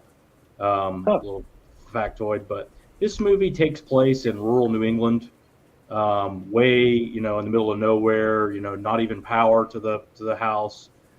What it basically is that you have this kind of co-parenting situation that kind of comes to a bad end. Riley Keough, Grace, is the new wife of a writer, and he has 2 kids from a previous marriage. The kids hate her, can't stand her, don't want anything to do with her, but they decide that they're going to spend Christmas. It's this remote vacation lodge. It's a cabin in the middle of nowhere on a small lake, and to try and bond and try to get together. Well, the kids from the beginning, they know that this woman she's got a dark medical history, we'll call it that. Her new fiance is a writer, a crime writer, and she was involved in a satanic death cult prior. She grew up, and her father was the leader of the satanic death cult. So she's basically a heavily medicated former member of a religious death cult, and they're going on a secluded 100 miles from nowhere vacation in the middle of Christmas. So dead of winter, what could go wrong, kind of thing. So it's a family Christmas movie. Exactly. Yeah. It's a family Christmas movie. It's one of those movies like Hereditary where you can go back and watch this 100 times. You'll notice so much more, especially the second watch. This movie you have to watch twice, in my opinion, because there's so much going on. And when you watch it the first time, you don't really quite get it. And Right. it all snaps together, at the end. And I just, there's not a lot I can say about it without getting into spoilers. Spoiling it. Yeah. But it's a Right, exactly. heavy atmospheric isolation, slow burn horror film. Top class. It was extremely well made. This director, I think, has made one movie. That's this, if I remember correctly. Like I said, I just don't. There's not a lot I can really say about it without any kind of spoilers. Just check it out. It's like I said, it takes place in rural New England, but it actually shot 100% in Canada. From it kind of puts you in mind of the Revenant, the visuals. I'd be surprised if there wasn't the same cinematographer or something, but it's shot great. It looks great. The dialogue's great. I mean, everything about it, the story, the way it comes together. Can't say enough about this movie. I think it's like $20. It's a little more expensive Blu-ray, but again, I don't know that there's a ton of them out there, but I definitely picked this one up, and get ready to watch it twice because that's what you're going to end up doing. I need to rewatch it. I've only seen it the one time, so and I liked it, but I actually just got that this week off Hamilton book for $4.95. Oh, hell yeah! shit. There you go. Hell yeah. Yeah, the price Nice. I checked, it was just 20 on Amazon. Yeah, it's 20 on Amazon, but Yeah. Yeah, $4.95. Brad told me about that Yeah. movie, and I watched it. What Brad, about 2 months ago, and something and like I'm that. texting Brad throughout the whole movie, going, "What the fuck?" And I'm like, "Yeah, I dug it, man. It had a lot of cool shit in it." Yeah, that almost snuck in there as one of my picks too. Yeah. Yeah. Crazy Solid good, pick. crazy underrated and overlooked. Yeah. I don't know what it went Right. against, but that Riley Keough, great actor, great actress, and she plays one of the thing that I wanted to get across is the story builds to meeting this Grace character. The kids hate her. They're finding out stuff they learn about her death cult past and all that stuff. She's the only survivor of a death cult. You learn this very early in the movie. Yeah. Suicide cult, religious cult. And she's the only survivor. She fucked up taking the drink or whatever. I don't remember exactly the details with that, but she lived through it. And the kids find out all about this stuff. And it keeps building to them meeting her finally, getting to see her. And they're showing her through like a fogged up window, and all this stuff. You just you're expecting like Wednesday Addams meets Damien, Yeah. and it's just this chick in Ugg boots and fucking yoga pants with a little dog. It's not Satan herself. It's just a regular girl. The way they built that, it was really well made, really well done. It was like one of the first movies Coco and I saw in theaters, and we were like, "What the fuck?" When we got off. Yeah. That Alicia Yeah. Silverstone as the mom in the beginning. Oh my Oh, god! I'm not gonna. Oh, spoil it, yeah. but Jesus. Definitely You know what a you're in good- for there in the open shot. It grabbed my That's interest pretty tone. quick. Yeah. We left the theater. We were like, "That was fucking dark." Yeah. Yeah. The way it leaves you. Yeah. Yeah. And that great movie for the wintertime, man. Oh yeah. And Right. actually, in the movie, this is another interesting thing. In the movie, they're watching. The dad gets called away for a work emergency. They're watching a movie together in the cabin. It's snowing like crazy. They're watching The Thing. So Yeah. I got to Check go it out. back because I watched it when it first came out. I need to go back and watch it again. yeah, that's a good one, man. Yeah. I like it. Get it for $5 in Hamilton while it's there. Yeah, Hamilton. While it's there, get it. Yep. All right, Brian, you up, buddy? This is going to be a duplicate, the first time duplicate. My third pick is Hereditary. Damn it. Look at that slip, you bastard. Yeah, you want it? I mean, I can't really say much else that Brad hasn't said about this movie. I do like the kid that he thinks is annoying in here. I think Yeah, he's I a do pretty too. good actor. Yeah. Actually, when he slams his face on that desk, I was reading in the trivia or whatever on IMDb, he broke his jaw. Right. That, in that scene, he actually broke his jaw that had been a previous injury that he's had dealt with earlier in life, I guess. So that was pretty intense. Yeah. He also he had to be referred to as Peter the Yeah. whole time through the movie. Yeah. I mean, Yeah. on set. He you know. he refused to get out of character. Yeah, and apparently Toni Collette told her agent that she didn't want to do any more horror movies until she read the script for this, and then she signed up immediately for it. So that's Right. cool to read too. Yeah, I like Midsommar a lot, but this is still my favorite Ari Aster movie. Yeah. Yeah. Can't wait for his new one to come out Oh yeah. with Joaquin Phoenix. But the little girl in this movie is so creepy too. Like she Yeah. just looks creepy. I don't know. Yeah. Yeah. Millie Shapiro. Yeah, I mean, She's I'm not sure what she's gonna do after this, but right.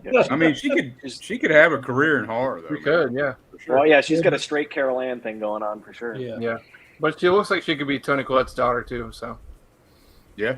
I don't know. That's Toni my Collette number has a rough time in that movie.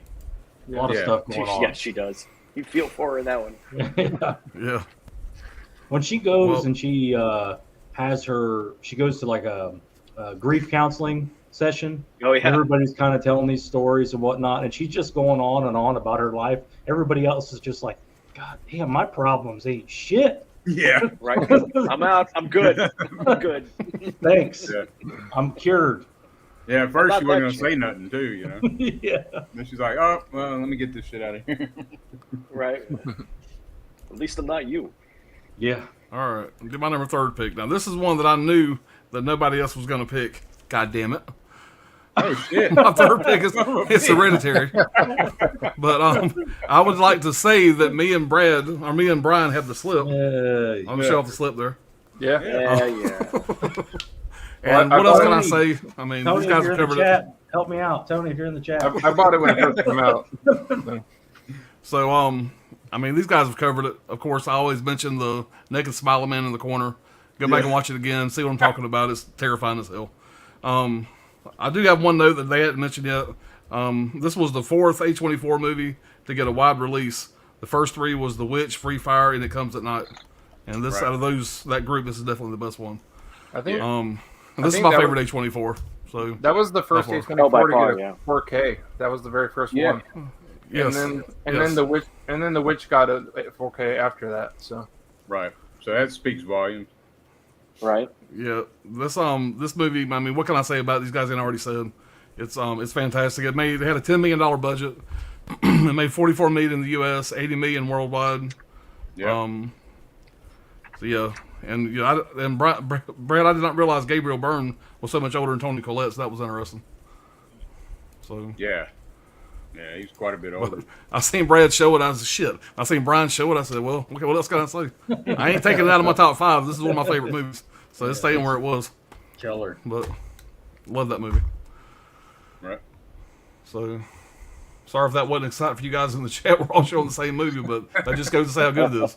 You know, it's gonna happen. Right. Shows I was how gonna say, good it just is. talk about a testament to it, though. Yeah. Exactly. All right, we called it real fast, guys. We ain't too far behind on the chat, so. All right, the monkey says, "Please make the sex bots go away." I would if I could. I'm trying to stay on top of them. Craig says, "What's up, fellas? Got some spoof cover videos. Awesome. Come out in a couple weeks with Tommy Starr. Those are great, man. Yeah, Look man. forward to that." You're in Minnesota now, Craig? I think Tommy said it was 1st of August. You guys are going to be, getting together. So that'll be cool, man. Those spoof covers videos, if you haven't seen them, they're fucking hilarious. Yeah, they are. Yeah. These 2 grown men are obsessed with Home Alone. I don't know what it is. They watch Home Alone every year. They love it. I get it. It's a great John Hughes movie, but they turn every skit into a Home Alone skit. It's hilarious. Yeah. I'm not giving it any justice. Just go find Tommy Starr's channel. Look at their spoof covers videos. They're fucking hilarious. Yeah. Check it Yeah, out. they're a lot of fun. All right, Joe Joker said, "Dragged Across Concrete is an incredible modern film, a very entertaining slow burn for sure." Yeah. Oh, But yeah. keeps you in it. It's not boring by any Yeah. stretch of the again, imagination. It's real hardcore crime movie. It doesn't all happen boom, boom, boom, boom, boom like that. There's going to be More lulls realistic. in between. There's planning, and all this other stuff that goes into it. So check that one out. I think it's $8 on Amazon. Cindy says, "Dragged Across Concrete is great." Anthony says, "Hey Mama Blu-ray." Cindy says, "One of my favorite movies is Let Him Go." Diane Lane and Kevin Costner. That is a good movie. Very remember oh sexy yeah, movie. that It's is a good good one. movie. Yeah, I forgot about that one. You know? Yep. Anthony's Horror More says, "I love Blade Runner 2049. I saw it 3 times in theaters." Yeah, I need to check it out, man, because I've seen clips of it, and what I saw was Yeah. I just didn't have time to watch it that day, but it looked great from what I saw. Callow Daly Yeah. says, "Salute." What's going on, Callow? Hey, what's up, Cal? That movie sounds great. Got to pick it up. I think she's talking about The Lodge. That's when that popped up. Oh yeah. Emily Santos. Hi, guys. What's up? Well, I'm going for a random question with y'all, if you don't mind. What means fellas and folks in English? I'm curious. I don't know. Like Friends. friends. People, yeah. Yeah. Well, me and the fellas are going to get a drink. Me and my buddies. Me and my friends. You know. So Take you down to the old folks' home and Folks is maybe more inclusive. Yeah, I don't know. sometimes people say my folks when they're talking about their mom and dad. yeah. Yeah. So, Yeah, folks could be There you go. parents. Yeah. Yeah, good point. All right. Chris C says, any of y'all see Upgrade? Yes, I Oh, love yeah. Upgrade. Great movie. Yep. Love Upgrade. Mm-hmm. Craig says he'll be in Minnesota on the 18th. Okay. There's Tommy Star. What's going on, buddy? Go on, Just talking Tom. about you. Hey, man. Craig Lee said, Tommy the porn star.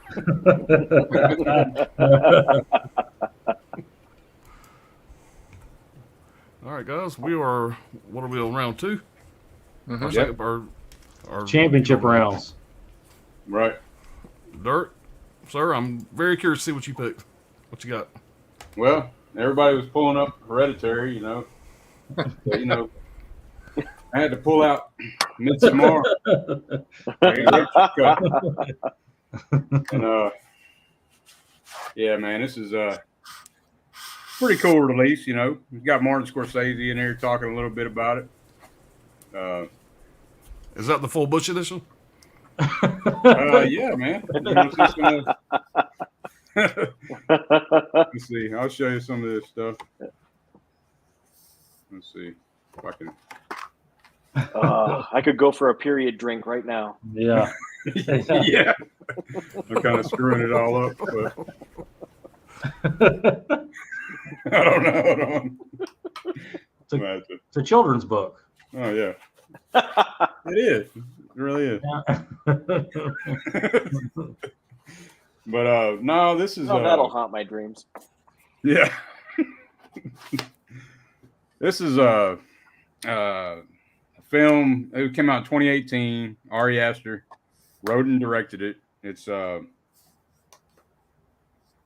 supernatural. No, it ain't. I'm tripping, man. I'm tripping. It is the best cult film that I know of, and that's saying a lot. Like The Wicker Man has been probably the top cult film ever, but I think this knocks it out. Really? In my opinion.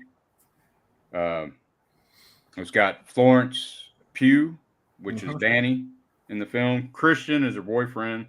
Jack Reiner. Pele is the Swedish guy that gets them all to go to Sweden with him.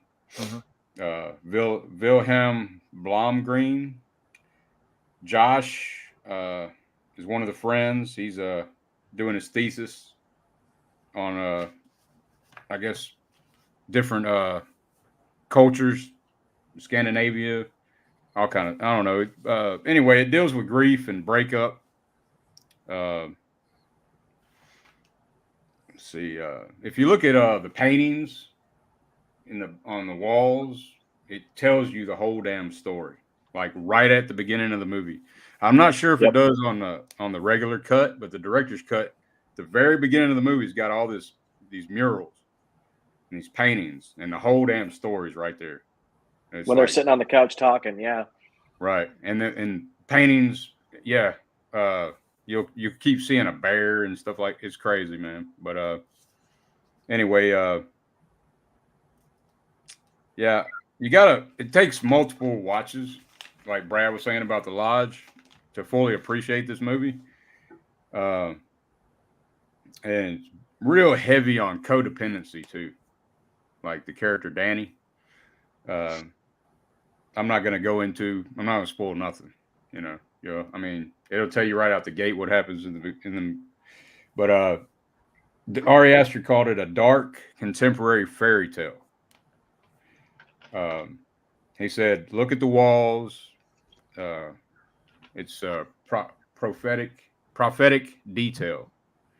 It's very bright, opposite of Hereditary. So when you watch Hereditary, it's such a dark film, and then it's just showing you his range of what he can do as well, you know. And the acting is excellent. A lot of people shit on this movie. It's long, you know, and the director's cut's even longer. It's got an extra 20 minutes. Yeah. But and also he said, I just hope people are transported, moved, and confused. So, but anyway, yeah, I love this movie, man. This is my number 2 pick, Midsommar. Hell of a release too. Yeah, and like I said, it takes multiple watches. You'll see shit in the background you don't see and you can't be distracted if, when you're watching either one of his films. You can't be distracted. So that's my number 2. Great pick, man. Great movie. Yeah. What a great pick. Appreciate it.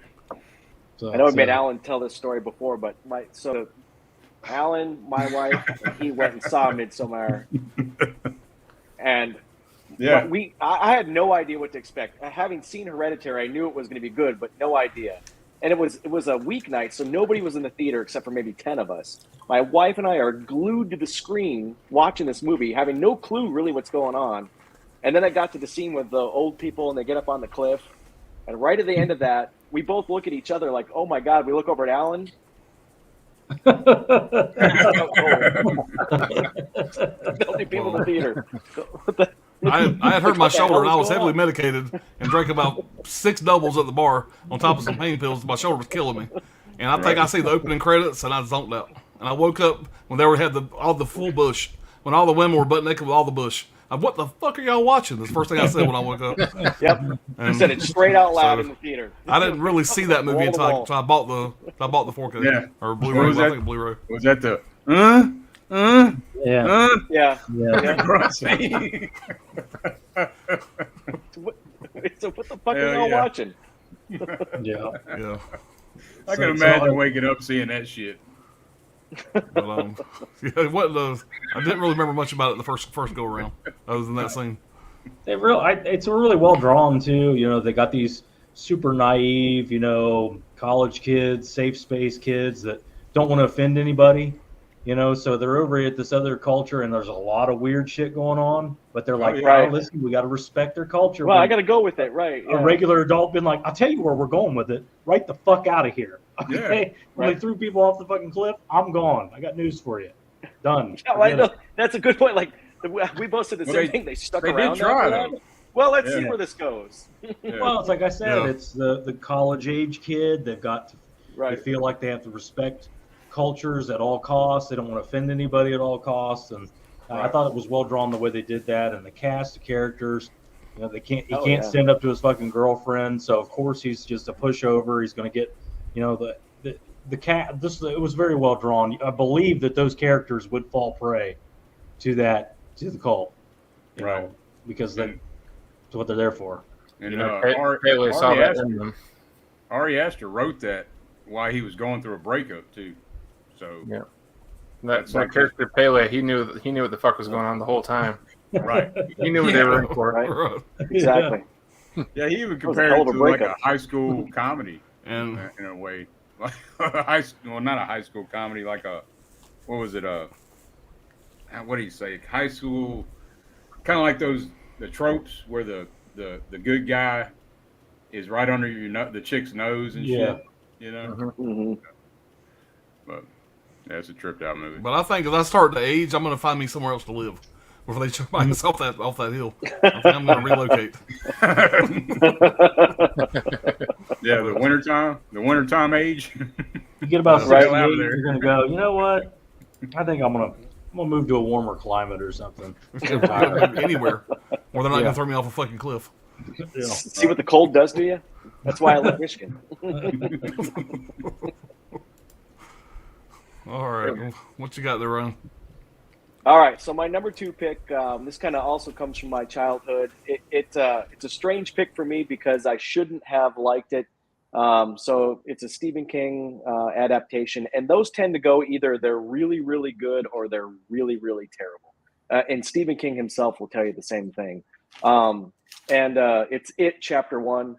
The reason why it shouldn't be a favorite of mine, because the book was a favorite of mine growing up. I read it I don't know how many times, and then I read it again in the military. It was a book that we passed around on a lot of downtime, and it actually deviates from the book quite a bit. But there was something about the way that it was written and the acting, and Bill Skarsgård playing Pennywise, just phenomenal. Again, same idea. This was like the second movie he's only ever directed. He was sort of discovered by Guillermo del Toro. This guy's Andy Muschietti. He's a Argentinian director. He directed a movie called Mama before this. I don't know if Oh, you've yeah. ever seen that, but it's Yeah. actually a pretty decent horror movie. Mama's good, man. I like Mama. Oh yeah, it's there was something about the way that this movie was done that was, I don't know, it really kind of captured that classic 80s idea theme, plus making it a horror movie on top of it that actually was a good horror movie. Now, you know, it's had a mini series. I mean, you can't like hate Tim Curry, who's phenomenal. But just the way that they did this movie, I don't know. I was really, really surprised by it. It's definitely my number 2. Oh yeah, yeah. I mean, I don't have no complaints with those. Yeah, that almost made my top 5. That was real close. Yeah, so that's a good pick. Oh yeah. Yeah, I think everybody was, you know, a little bit remake, you know, weary, and then I think when people Right. saw that, they I went into it understood super they could still be skeptical. good. Yeah. Do you like that one better than the '90s one, or with Tim Curry? That's tough, man, because the Tim Curry one is the Tim Curry one's more true to the book. But given what, you know, if you take out of it what they had to work with in the 90s, Yeah. you know, Plus, to it me, was I a mean, a TV lot of movie, people- so Right. Right, people rip on that Right. all the time, but if you take that into account, you know, for example, The Shining. Stephen King did not really like the Jack Nicholson Shining because Right. the idea of that character was he was a normal guy that was turned crazy by the hotel, right? But if you look at the Shining miniseries that had the dude in it from Wings, it's much more true to the book, and it's much better. I think it's a much better story. one? But it's a TV miniseries. The miniseries. Oh hell no! Shit no!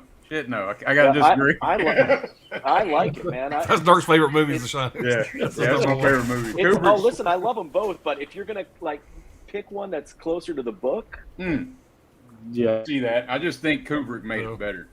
That's just my. oh opinion. yeah, listen, I think they're both great movies on their own. But if you want to capture like what King was going for, Right. I think the miniseries captures it a lot better. Yeah, I can see that. Yeah, and that was my only beef with the redo of the It's is that they really, for example, and I get it, like, and being an '80s kid, you know, I get it that they put it in the '80s, but in the book, it's in the '50s, you know, and so they made some pretty big changes. Right. Yeah.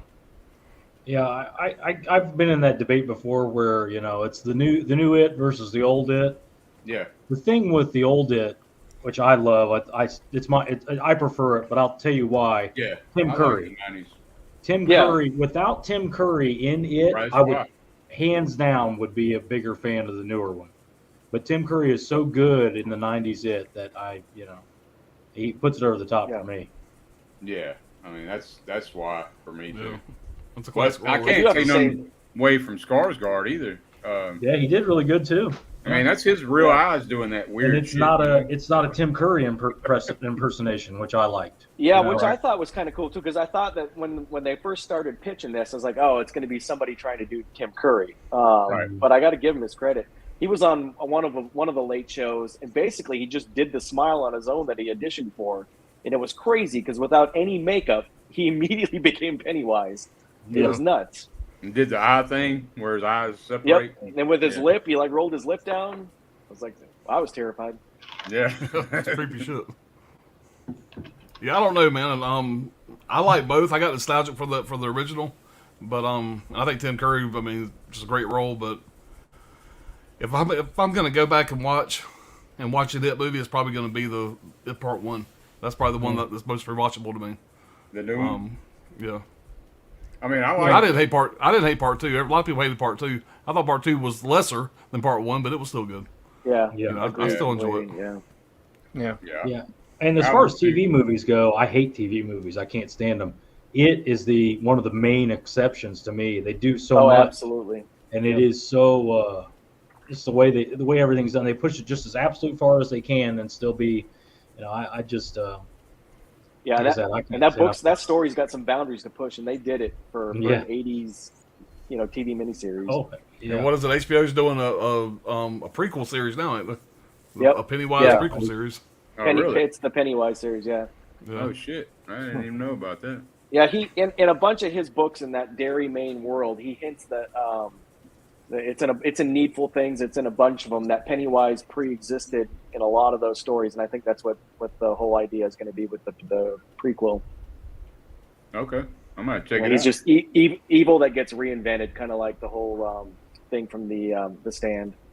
Right. I read The Stand. That's an awesome book too. Oh, It took yeah. me a while because I don't read a lot, but The Stand was a fantastic book. Was that It like a thick-ass 1,500 book. pages? I can't remember. Why did it take you so Oh, long? yeah. Alan? Yeah, Fucking I like read about this? three. I read about 3 pages and I fall asleep. I'm a movie guy. I'm like, dude, they wrote a book about that. Yeah, the book. Yeah. I mean, I like to read. It's just like I said, 3 or 4 pages, especially now. If I sit down and read a book, 3 or 4 pages, I'm done. I'm sleeping. I didn't watch that remake. I haven't watched it yet, but Yeah. I haven't watched it. Yeah, I like that's a the tough one old for me. remake was okay. It's still nothing like the book. Yeah, I don't know. I got mixed feelings about the new one that they did. I'd have to go Okay. back and watch it again to be fair to it. Yeah, Sure. I have no idea. I didn't throw that up there. It popped on the screen. Oh, I have no way to take it down. really? That's interesting. We'll put another, there we go. What's up, Jerry? I was like, what? You can't take I it off. deleted it and it popped up on the screen. I guess it probably just affected my whole computer. I can hear my bank account draining right now. Give your computer AIDS. Right. Well, Brad, you ready to roll? Yeah.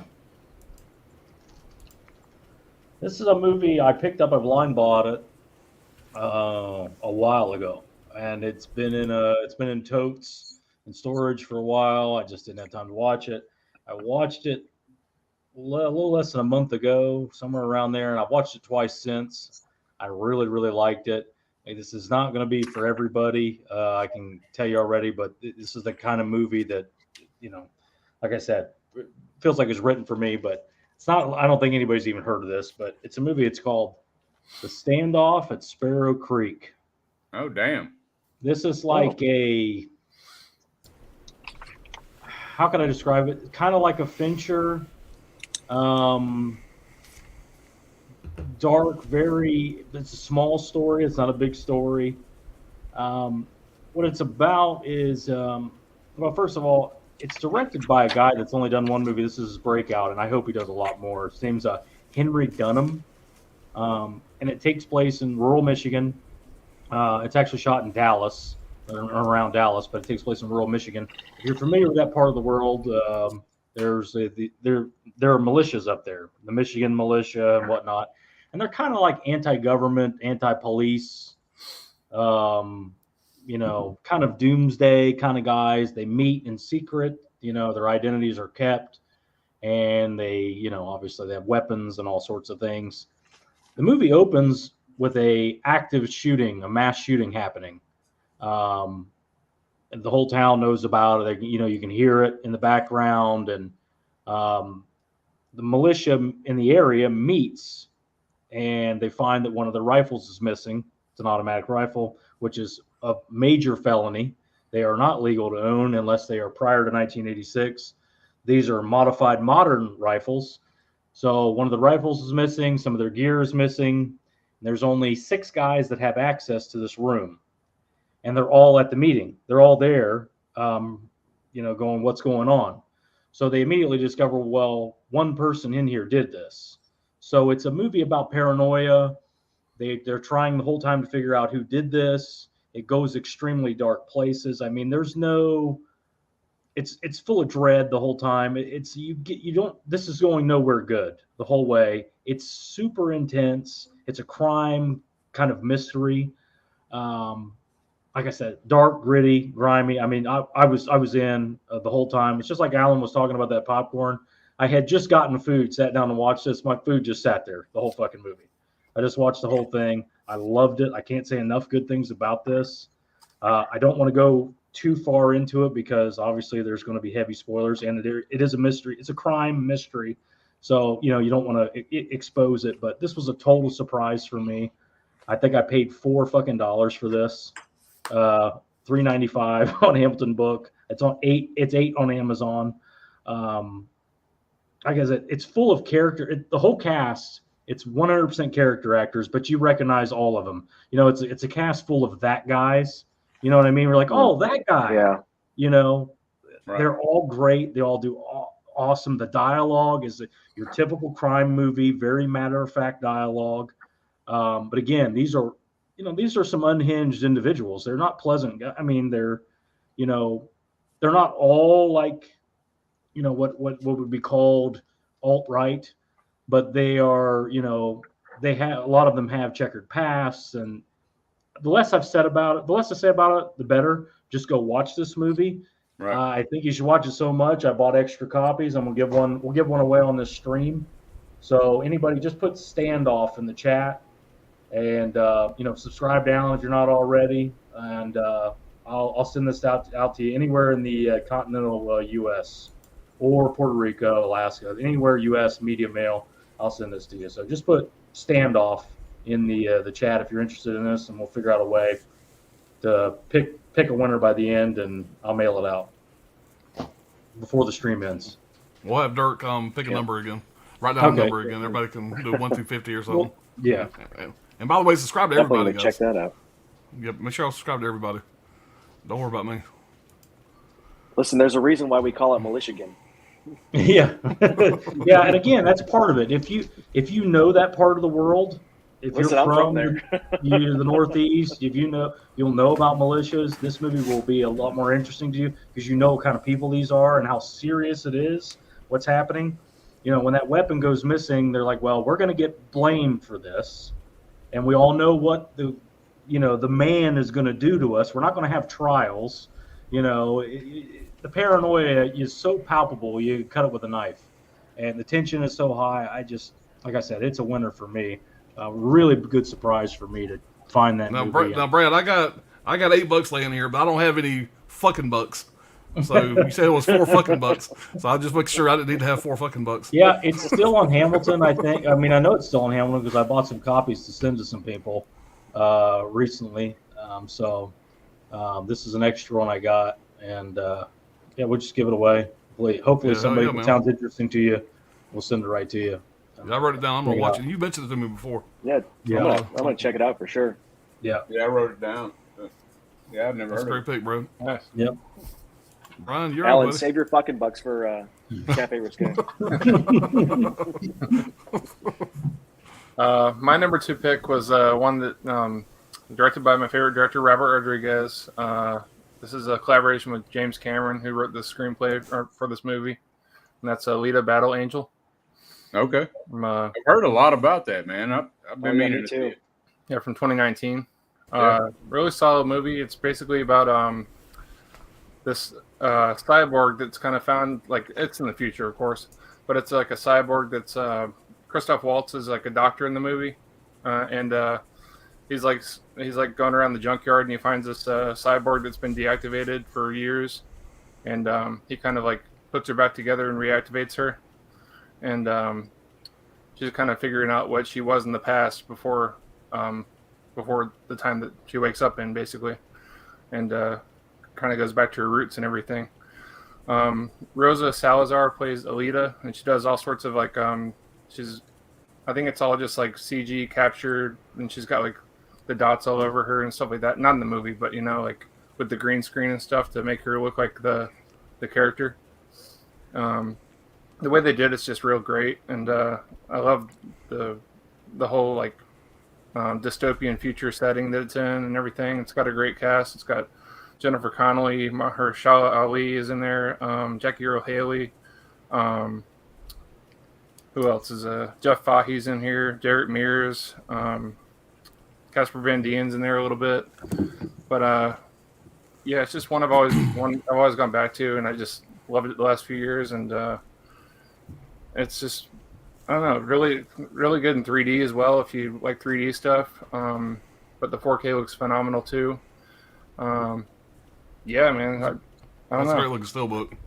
Yeah, it's pretty much based on a manga, I think, it's called Motorball. I'm not real big into anime or manga, so, but yeah, anything James Cameron touches is usually pretty good. So, Hell yeah, man.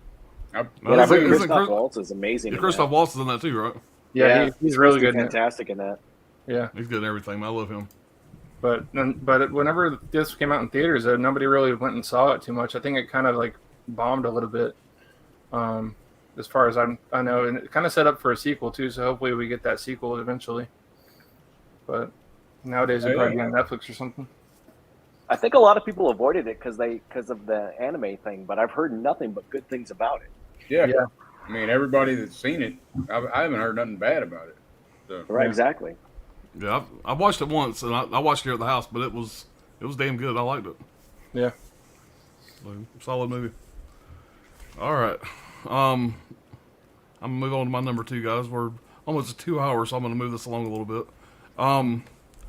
So I rewatched this movie last night. I hadn't seen it in a couple years, and let's just say when I watched this movie, it moved from my number 5 to my number 2. This movie holds up. This movie's badass. I can't even give it justice. I can't say enough good things about it. And this Steelbook sucks because it's a 2-pack. This is John Wick number 2. Okay. This has part 1 and 2 in it, but it just says John Wick. It kind of drives me crazy. But I'm talking about John Wick 2.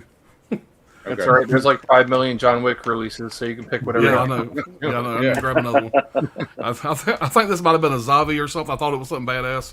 I got it in, and I see it just said John Wick, and it was a 2-pack. No, we'll move on from that. Move past both CD. Fuck Zavi. That's what he wants to say. Fuck him. This That looks like just a became badass Alan's steelbook, therapy though, session. me. Oh, it's a great looking steelbook, but Yeah. anyway. It'll be on eBay. I need to get a red marker and just mark 1 and 2 on there. Yeah. But this movie was directed by Chad. I'm gonna say this wrong. Stalinsky. I think that's right. And one thing I found interesting about him is he was a stuntman on The Matrix. And so you got main guys from The Matrix in this movie. And the guy Common, whatever, that has the big fight with Keanu Reeves. That fight is pretty badass. Pretty brutal. Yeah. But Keanu Reeves did his own stunts in this. The only ones he didn't do was the falling down the stairs and obviously getting hit by the damn cars. Those are the only ones he didn't do, but he did everything else.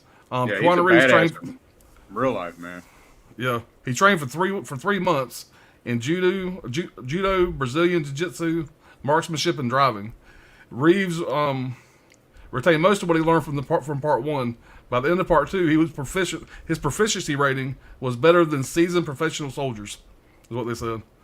And also something else, this being a sequel, most sequels can't say this. This movie earned twice as much as part 1 did in theaters. Damn. Because, word of mouth. This movie came out, everybody wanted to go see it. Yeah, man. This was released February 10th, 2017. Had a $40 million budget, made $92 million in the States, $171 million worldwide. Man, I watched this again last night, like I said, and man, it just blew me away how good it was. It's like I was watching it for the first time. The fight scenes, the gun fu, whatever they call it, man, it's just it's brutal as hell, man. And when he makes it over to wherever he went to, France or wherever, and he's going through and he's buying his guns and buying his suits with the armor plate in it and stuff. It's just all that shit is just badass. The whole movie is just good. Ian McShane's in it. I love him. The guy that plays the hotel clerk, Lance Reddick, such a great character. I love him. He's such a good actor. It's just got a great cast, man. The bad guy, yeah, he was a good bad guy. He was all right. He was my least favorite of the whole movie. But yeah, it's just such a badass movie. It holds up. And I'm so excited about part 4 coming out. Part 2, part 1, part 3. This is just a great series. And this was originally supposed to be a trilogy, but obviously it's doing so well they're making a part 4 now. So, but that is my number 2. And like I said, it was going to be my number 5 until last night. So much. Well, I kicked myself out of the string.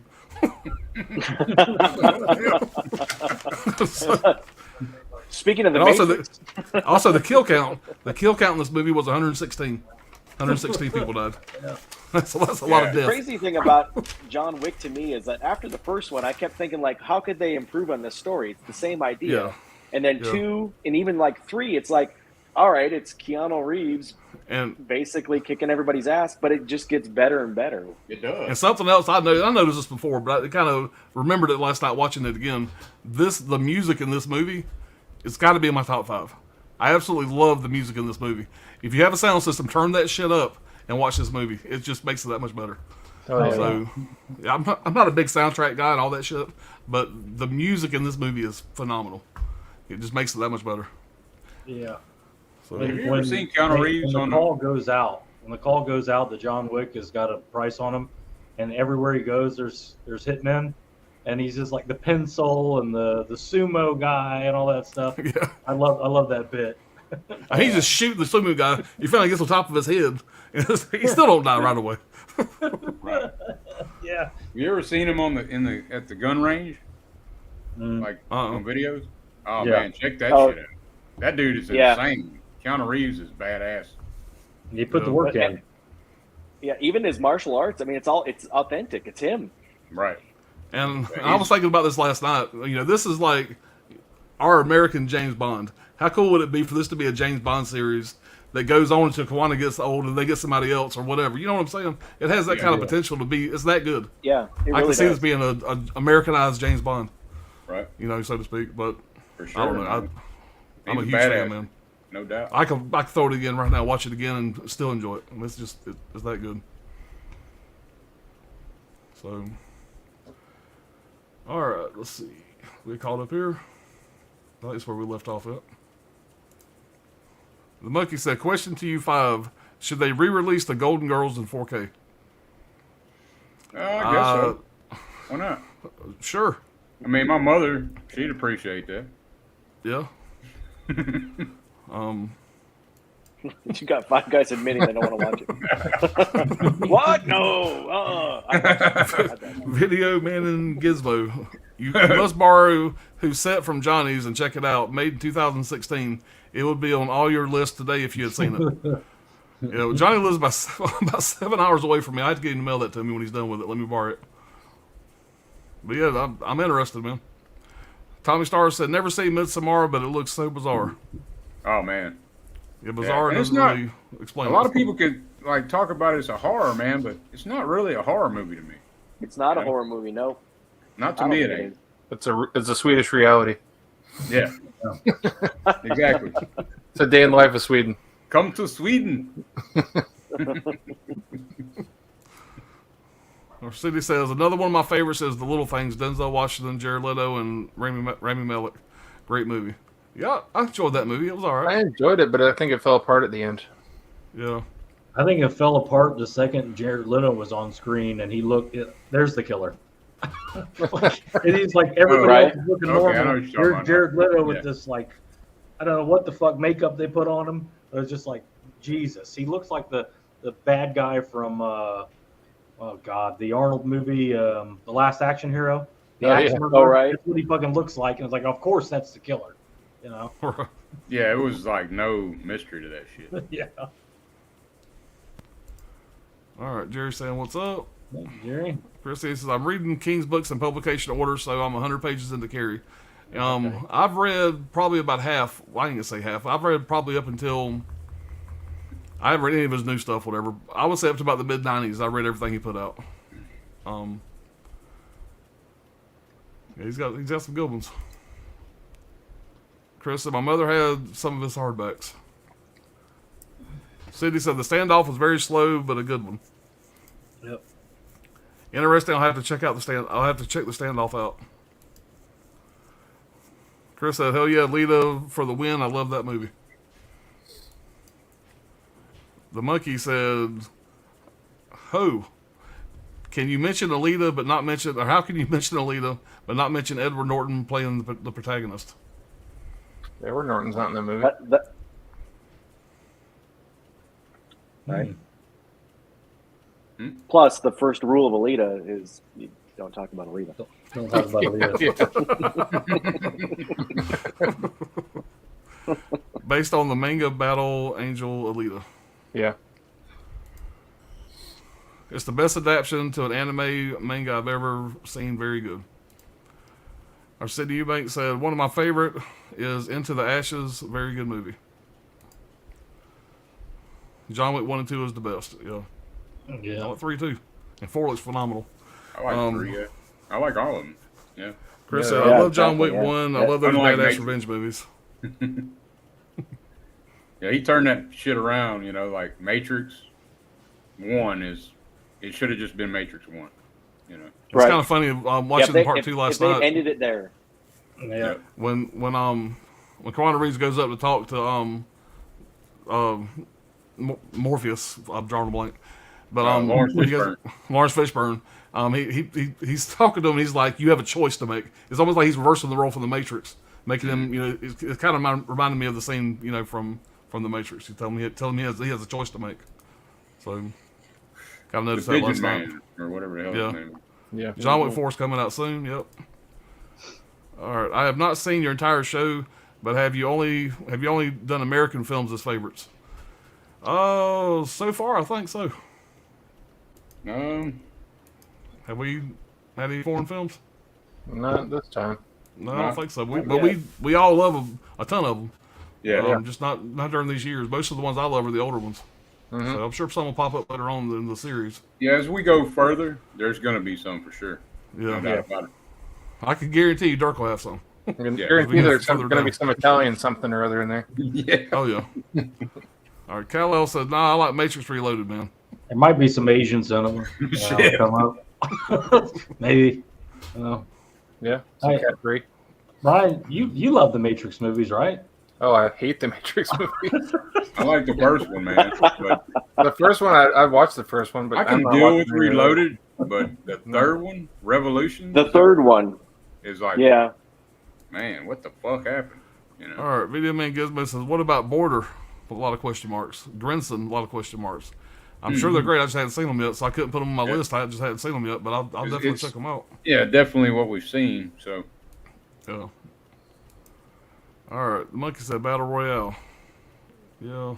I think that's older than yeah, this group. It's before 2016, right? Yeah. right. Yeah. Yeah. All right. We're going to jump into the big round, guys. This is our number one from 2016, 2020. Dirk, it's the big one. Make it count. Number one, pressure. man. And surprise, surprise, motherfuckers. Hereditary. No way. Nice. I got the slip. Oh, you got a slip too. Nice. Of course. Nah, man, I'm gonna read this shit. I wrote it, so I'm gonna read it. So Look over Dirk's right shoulder when he leans back. You might get a clue of what he picked. They was gonna pick that number one. Story time with Right. Dirk. right. All right. This is it came out in 2018, $10 million budget, made 80 million, written and directed by Ari Aster. It's a supernatural psychological horror. You got Toni Collette as Annie, Millie Shapiro as Charlie, Gabriel Byrne as Steve, Alex Wolff as Peter, and Ann Dowd as Joan. And there's a lot more people, but these are the main people. So it is a family drama, the first half, that gets you invested in this family that's dysfunctional. And as it goes on, you realize they are cursed and more is revealed. Again, same as Midsommar. Multiple watches, man, are required to see everything that happens. Ari Aster's films stay with you and make you think. On the first watch, I didn't like it, which is I just think it was a bad time of my life. First time I seen it, and I had a lot of distractions going on, so that wasn't the type of movie to be watching. It's very important to not have distractions, and attention to detail makes the experience much better. It has made it to my number 5 film of all time for a reason. Interior scenes were shot on custom built sets on a soundstage to give the film a dollhouse look. Toni Collette should have at least been nominated for an Oscar, but she did win Best Actress at the Fangoria Chainsaw Awards in 2019. It's a slow burn, but worth the payoff reveal. A generations long ritual. No family is this fucked up. Damn, Dirk, you made my notes on Hereditary look like shit. I had like 3 Right? sentences. I had Naked Man Scary.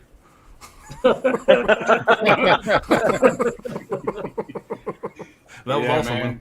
Like I said, this it's crazy because I didn't like this movie, and it jumped to my number 5 spot of all time films. Period. So Well, I originally loved it rewatching just because it scared me so much, and most Yeah. movies don't scare me like that. You know? Yeah, rewatching it last night, I got this fucking cold fucking chill. I'm not gonna say this part if anybody hadn't seen it. I don't want to ruin it, but there's one part, and it's in the last 20 minutes of the film, and that's what it makes it great to me, man. It's like character driven. Yeah. You know, Yeah. it's gets you invested in Exactly. Yeah. Yeah. But a lot of people shit on it. I'm just like, what the hell? But it's, I don't get it either. It's funny to me. There's such a split camp on who likes Midsommar better, who likes that better, back and forth. Yeah. I'm definitely 100% Hereditary. But I like Midsommar, and I've liked it more the couple times I've watched it since the original time I passed out. But Hereditary from the get go has been my favorite. It's my favorite A24, not just out of those two. right. It's also one of the great. I don't know about other people. I'm also involved in the real estate business, but the houses in a horror movie, it make it memorable. Like I just watched this movie Orphan recently. Mm-hmm. It's a great horror movie house. Yeah. Hereditary, same thing. That's a great, the piece of property that they picked was perfect for it. Right. Yep. And it, was originally supposed to be in the snow. It was supposed to be like a snow setting. Right. Exactly. Yeah. Yep. Ari Aster also said it's a family tragedy that curdles into a nightmare. Yeah, That's I read that. one of his quotes. Fucking crazy ass nightmare for sure. Oh, I think it's safe to say that Hereditary has won the night. That's that one has popped up. That's been the only repeat we've had. Surprisingly. Oh, wait till everybody gets their number one. They're all going to pull this. So I mean, wait till it goes around. This will come up every time. Right. Well, I'm sure that's exactly what Dr. Ordinary is fixing to pull. Dirt Nail's a great number Yep. one, man. Yeah, it's oh, go ahead. My bad. Yeah. No, I was going to say I can't even make this shit up because my number one is Hereditary. Nice. Round robin, I like it. I mean, I'm not going to rehash what everybody's already said, but it's so cutting my teeth on horror movies. I've been a horror fan since day one. I'm a huge Sam Raimi fan. All the possession movies. Right. And what's crazy is at this core, it really is just a possession movie, but it turns it completely on its head by pulling in that family element. It's not. It takes you by surprise that you go, oh yeah, this is a horror movie where they're cursed and possessed, but you get no sense of that. And then Toni Collette, remember Toni, this is like the chick that was the mom in Sixth Sense. Yeah. The Fright Night, remake, Toni, and it's like she's a completely different person. You just kind of forget that that's Toni Collette at all. Right. But really the thing that got me with this movie is not expecting anything. That very, very opening scene, that cinematography of starting in the dollhouse, and then zooming out. I was like, that instantly, I was hooked. I was like, damn, this is going to be something different. You're damn right, man. So it's it really did that. Just that one scene, like you knew that you were watching something where somebody was taking something that was like a classic idea and making it something completely different. So it's my number one pick of the last 5 years, hands down. Hell yeah, man. Hell yeah. Yeah, I'm very excited that Hereditary's got so much left tonight. That's awesome. Everybody I actually thought that maybe I was the only one that was going to pick it. I was wrong. Everybody You should have known better. Right? Everybody's putting number one. Come on, Brad. I'm like 5. It's all right. I like it. It's okay. Yeah, It's all fine. right. Other movies I can't better, stand fucking Alex Wolf, with his bitch ass. Right? Right? Fucking mole ass. Mole having ass. Right? Mole. Your fucking head. Oh, we're all head fell off. possessed. My Get over sister it. lost her head. Boo-hoo. Get over it, bitch. All right, Brad, you're up, there's one buddy. part we haven't mentioned in it with Hereditary, when the whiny little bitch ass kid is smoking weed, talking to his friends, right, like to blow the weed out his window. You can see the point of view, the breath coming out that people are watching from outside, that are watching the house. Yeah. I just noticed that last. I've seen it too. I mean, you could watch this movie a dozen times and still pick up You're on gonna new see things. some more shit. Yeah. infinitely. I never noticed rewatchable. that, so I need to watch it again now. Yeah, when he's in his bedroom upstairs, he's smoking weed, texting with his friends. When the shots of him from the outside, the exterior shots of that window, you can see breath coming up, Yep. people watching. You Yep. know, so they're always there in the background, and Right. if you look close, you can find them in other scenes. But Did you notice the grandma, the picture of the grandma too? How dark her eyes were in Yeah. one picture where she's feeding the baby. no, there's some dude. I mean, There's like, so much shit going on. Toni Collette's sculpting, like her little like sculptures that she does, are so fucking creepy. She does a sculpture where she's breastfeeding her daughter, and her Yeah. mom Right. is right there pulling her breast out to help breastfeed. Yeah. Like she's always trying to literally help. You know, like it's just it's crazy good. Talk about some undertones. Yeah. Right. Well, my number one was going to come to no surprise to the people that are on this stream, but this is my all-time number one favorite movie. It's really not even close. It's Dragged Across Concrete. Hell yeah. I could watch this movie every day and I'd get tired of it. I love it. It's the kind of movie that's made for me. Hardcore crime movie. If there was a dictionary definition, it would be this movie. Like I said, like it's mentioned before, the criminals pictured here are utterly unhinged, 1000% serious. It's not a game. There's not one joke. They're not buddies. It's not a party. They're serious professionals, and it's played deadpan. I mean, the title "Dragged Across Concrete" should let you know, but again, it's directed by S. Craig Zoller. Love that guy. I wish he did. Yeah. Wish he did made movies every year. Supposed to take place in New York City. It actually is shot in Toronto, but does pretty well looking that way. But I'm gonna do a little reading, a little story time here. The story follows a senior detective played by Mel Gibson and a recently released convict played by Tory Kittles. And Tory Kittle's character gets out of prison, comes home to find his mother is now a drug-addicted prostitute. All this is going on in the same house where his crippled brother, much younger brother, lives, and immediately decides that, well, I can't go get a job at Wendy's. I got to make some money. Yeah. Because this shit's got to change. I got to take care of my family. And so he goes straight back to crime. Mel Gibson's character and his partner, played by Vince Vaughn, are police detectives, and they are suspended for 6 weeks without pay over a brutality claim. They both have some financial issues and decide that they need to do anything possible to make some money. Not necessarily crime, but you'll find all that in the movie when you watch it. Of course, they get a lot more than they bargained for. It doesn't go as easy as they thought it was going to be.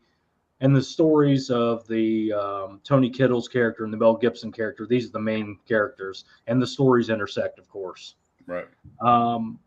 Like I said, this is a serious hardcore crime movie. You look up crime movie in the dictionary, this is what you come up. It has that direct crime film dialogue, like, let's say, Thief, before Michael Mann went Hollywood. It's a similar kind of dialogue where, very matter of fact, they're not chit-chatting, okay? They're communicating to get a task across. There's not a lot of, middle words used. It's not a light conversation, any of it, because it's all business. It's all crime. The details in writing is really what draws me. Again, I'll say 1,000 times, the criminals are so well drawn, the way they behave, the way they act, the way they go after these, the way they prepare, everything is so well drawn, down to the wardrobe, down to the devices they use, everything. Yeah, and you don't know jack shit about them. And you know nothing about them. And the Mel Gibson's character knows nothing about them. The criminals, these characters here at the bottom, Toni Kittles goes to work for them. And nobody else wants to work for these guys. They're for good reason. And so that's where the stories intersect. Is basically where I'm getting at. There's great cameos in it from Don Johnson and Udo Kier. Again, Don Johnson's very, very good in it. Udo Kier does Udo Kier stuff. As far as the story, the rest of the story goes, I really can't go into it any further without giving spoilers. But it's close to 3 hours, about 2.5 hours. Moves right along, even though there's not a lot happening. I'd recommend just blind buying it, checking it out. Again, know what you're getting into. The title, Dragged Across Concrete, should let you know that it's not a party. It's not a fun movie. Nobody is, stealing a car and robbing gold and grabbing the steering wheel, jumping it and going, whoa! It's not that kind of crime movie. It's real. It's not a party. And definitely, of all the things I've mentioned, check this one out above anything else. Yeah. It's all of $8 on Amazon. And Jennifer Carpenter, man, she has the best performance in the movie. Jennifer Carpenter, I didn't even want to say she's in it because you don't that whole sequence comes out of left field. The stories blend again. Yeah. Jennifer Carpenter, I was never a fan of her on Dexter, but she's really good in all of those movies. I like everything she's done, like Exorcism, Emily Rose. I mean, shit. Yeah. Yeah. Oh yeah. Great movie, man. Alan's you're muted. Yeah, you're muted. You're muted. Yeah, huh? Yeah, I can't hear y'all. I can't hear you. Alan, you're having a stroke. I wasn't saying nothing important anyway. It don't matter. Good. I was just saying, great movie, Brad. Good job. Yada yada, all that shit. Yep. I'm in it though. all the shit you didn't want to hear about. Yeah. Brian, what you got? Yeah, Brian. No, what I was saying was we got a lot of good comments out there in the chat. Whatever, we'll catch them on in just a minute. What I was saying. So. Oh yeah. I'm recovering, guys. Come on, I'm recovering. All right, go ahead, Brian. All right. My number one's going to be my favorite Nicholas Winding Refn film, and it's not Drive. It's The Neon Demon. This movie is about Elle Fanning's character. She's a young, aspiring model, and it just shows like how crazy the modeling agency this is kind of a stretch, but the modeling agency can be, I guess, in Los Angeles. And Christina Hendricks is in there. She plays like the modeling agency, like the head of the modeling agency, kind of like directing the girls and stuff like that.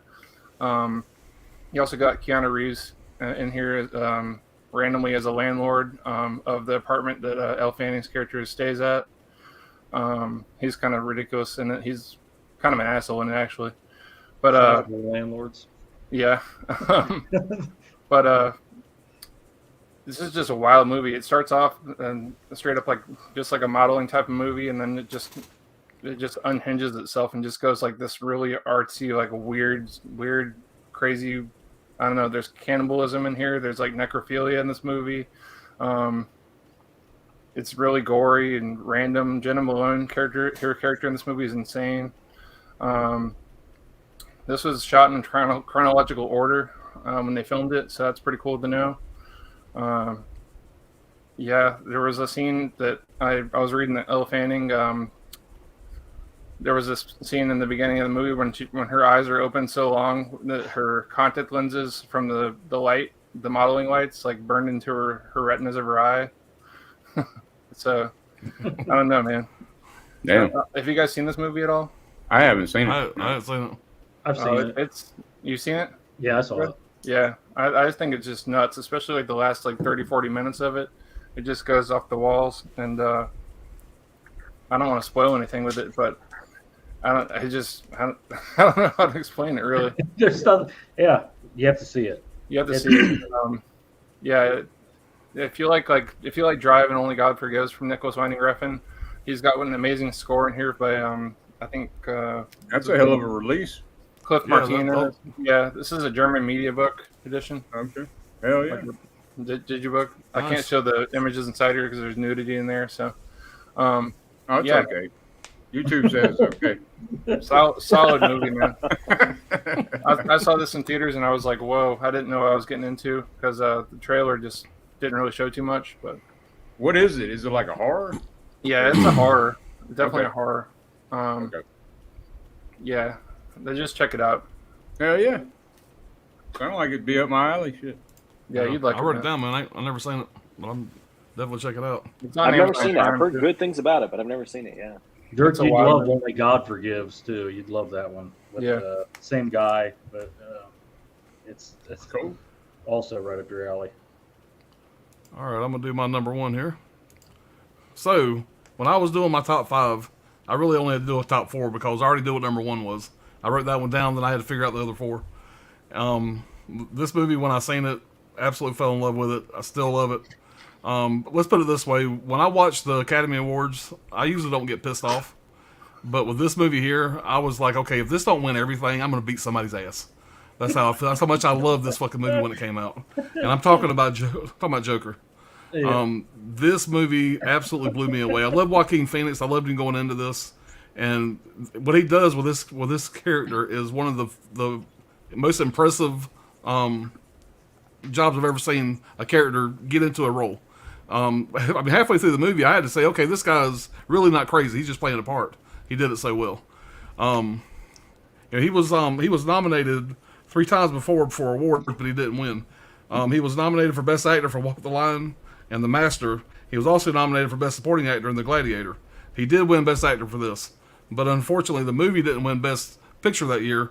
That award went to Parasite, which I do like Parasite, but I mean, come on, you kidding me? Joaquin lost 52 pounds for this role, and they said on set whatever that he was so in this character that it was creepy, and him and Robert De Niro, they didn't spend a lot of time together unless they were doing their scenes. They did have a little bit of problems in the very beginning, but Joaquin Phoenix kind of, Robert De Niro really believes in doing like a table read. Joaquin Phoenix didn't, but because it's Robert De Niro, he gave in. And later on, he did admit Robert De Niro was his favorite actor and that kind of stuff, whatever. But he was kind of the one that got him back into acting, him and his brother, River Phoenix. But he said that Robert De Niro said that he's a strange dude, but has mad respect for his skills. He got into the character. He had nothing but good things to say about him. If you hadn't seen this movie, I mean, let's put it this way. All the posters in my room, I got like 13 posters. They're all old classic movies. This is the only modern movie that I have on my wall. That's how much I liked it. Hell yeah. Just mad respect for what he did with his role. And those stairs at the very end, when he finally reveals the full Joker get-up, and he goes down the stairs with the music, they say that those stairs in real life now are not quite as popular, but almost as popular for people to go see, like the Rocky Steps in Philadelphia. People make trips to do those steps just from this movie. So that's pretty cool. But it came out October 4th, 2019. Had a $55 million budget, made $335 million in the U.S., and this sumbitch made over $1 billion worldwide. It was the first R-rated movie to make $1 billion worldwide, by the way. Let's work on anything else. Nominated for 11 Academy Awards, the most of any film in the Oscars that year. I think that's it, guys. But yeah, I love it. You can't tell. That is my number one, and like I said, that was an easy pick.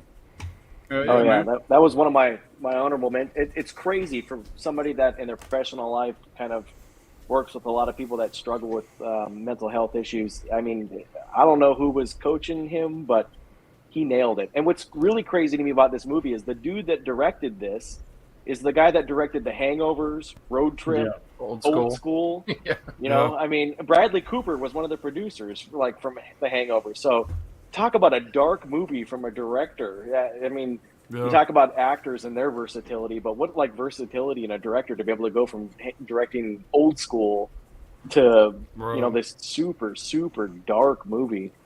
Oh yeah, and they're officially making a sequel. Of course, it made $1 billion. Of course, they're gonna make a sequel, but they're making a sequel, and I'm pretty excited. Hope it doesn't mess with the first one. I mean, I hope it still is. It's good. It's a more realistic portrayal, I guess you'd say. And I really wish that his character would have carried over into the Pattinson universe. If that would have been the bad guy, I'd have been so much more excited. To me, that was a big disappointment in that. But I don't think Joaquin Phoenix wanted to be the Joker for 10 years. You know what I mean? But then again, they threw enough money at him. He's doing a sequel now. Money talks. Ton of money. He's extremely method too, right? Yeah, he's a weird dude, man. In real life, he's a weird dude. A method actor. Yeah, but he's fantastic, man. The second most money. I think he signed for the second most money an actor has ever received, or will ever receive coming forward in the next year's movies. has a 40 million, 50 million, I can't remember, plus points. Something like that. Yeah, I was reading Tom that Cruise too, just yeah. got 100 million for Maverick, Yeah. Maverick, which yeah. is the number, was the record plus points. So Have y'all seen that one with him? I was never really there, or yeah, I some saw it. weird Yeah. shit? Yeah, I have. Okay, I haven't seen it yet. It looks weird. Yeah, It's weird. He does everything he does. Even back in the day when he did that interview with David Letterman, where he was being David Letterman thought he was intoxicated or something. He was just being himself. Yeah, He I was like on that how they Sheen. did the tie-in with the Wayne family. You know, he goes Yes. to see the Wayne family. He believes he's Batman's brother, and that Yeah. makes so much sense going forward. You know, I believe it's going Right. to make so much sense going forward. All right, I'm catching on the chat, guys, and we're gonna go around really fast and do our honorable mentions. We Yeah. probably won't go into much detail on these because we have been going for 2.5 hours. You know, I Right. got a early morning, so we're gonna go through the honorable mentions once I catch them on the chat. But you know, it's hard to do a top five, and I kind of wanted to do a couple honorable mentions just so we could give some other movies some love. You know, Yeah, just make it a little easier on us. Let me go back here. I'm curious what y'all's are. Yeah, me too. All right. Okay, this is where we left off at. All right, check out Grinson. If you don't like it, I will do a nude show on my channel without telling my girlfriend. I promise I will be single after doing that. Okay. Grinson, huh? All right, I'm gonna write it down. Let me check it out. All right. So if we don't watch it, you won't do the nude show, is what Right. you're saying? Okay. That's what That's what I picked up on too. Dirk wrote it down. Dirk's ready for that show. He's there. All right. The monkey said, Dirk jumped on that "Wonderful one." sleep." Well, let me scratch the shit out. Damn. Kal-El said, "Ice Cream Man thoughts." Laugh out loud. Yeah. Ice Cream Man? Ice Cream Clint Man's Howard? Yeah. Yeah, we'll talk about that Yeah. when we get to that year. That's a fun Get time. to that section. The monkey. To be fair, I only watched Battle Royale when it came out on Blu-ray, so I thought it was in your range of films. All right, we should do a Europe/USA show where you have to see some weird ass European films. I choose, and I have to see some films from the asylum. I'm assuming the USA would From be the the asylum. asylum. All right, American Pride Studio Asylum. Oh, Asylum film, Asylum, Sharknado, Gotcha. those kind of things. Right, Oh, Sharknado. Oh, gotcha, yeah. gotcha. The That would Roger be torture. Corman-esque. All right, Kal-El says, hard to do a 5, but Get Out, Dr. Sleep, Mother, Brightburn, Dark Fate. Yeah, I said it. Brightburn was awesome. Yeah, Hey. Dr. Sleep, Get Out was real close for me making my Yeah. list. So Dark Dr. Fate. Sleep, That's they're your both- 5, man. That's your 5. You know? Dark Fate, is that Yeah. the Terminator movie? Yeah, Terminator. with, Linda Hamilton's old ass. I actually just blind bought Brightburn for like $6. And the 4K, seen I it? got that coming. I'm gonna check Brightburn was that good. out. I like I, Brightburn. I like Brightburn a lot. Brightburn. Get Out, and Dr. dark. Sleep made my top 34. Oh, I it love was close to Dr. making my yeah. Yep. Dr. Sleep was good, man. I mean, And somebody mentioned that's- Upgrade earlier in the chat. Upgrade was on my list too. Didn't quite Yeah. make it, but all right, Caveman, what's going on, man? Hey, man. Oh, guy. Damn, Brad selling this movie like he got money on it. Laugh out loud, good though. Hey, if you love it, you love it, man. Hey, You're gonna damn talk a right, little that's more what it's all about about, it. man. Drag That's why we want to do the is, stream, man. Exactly.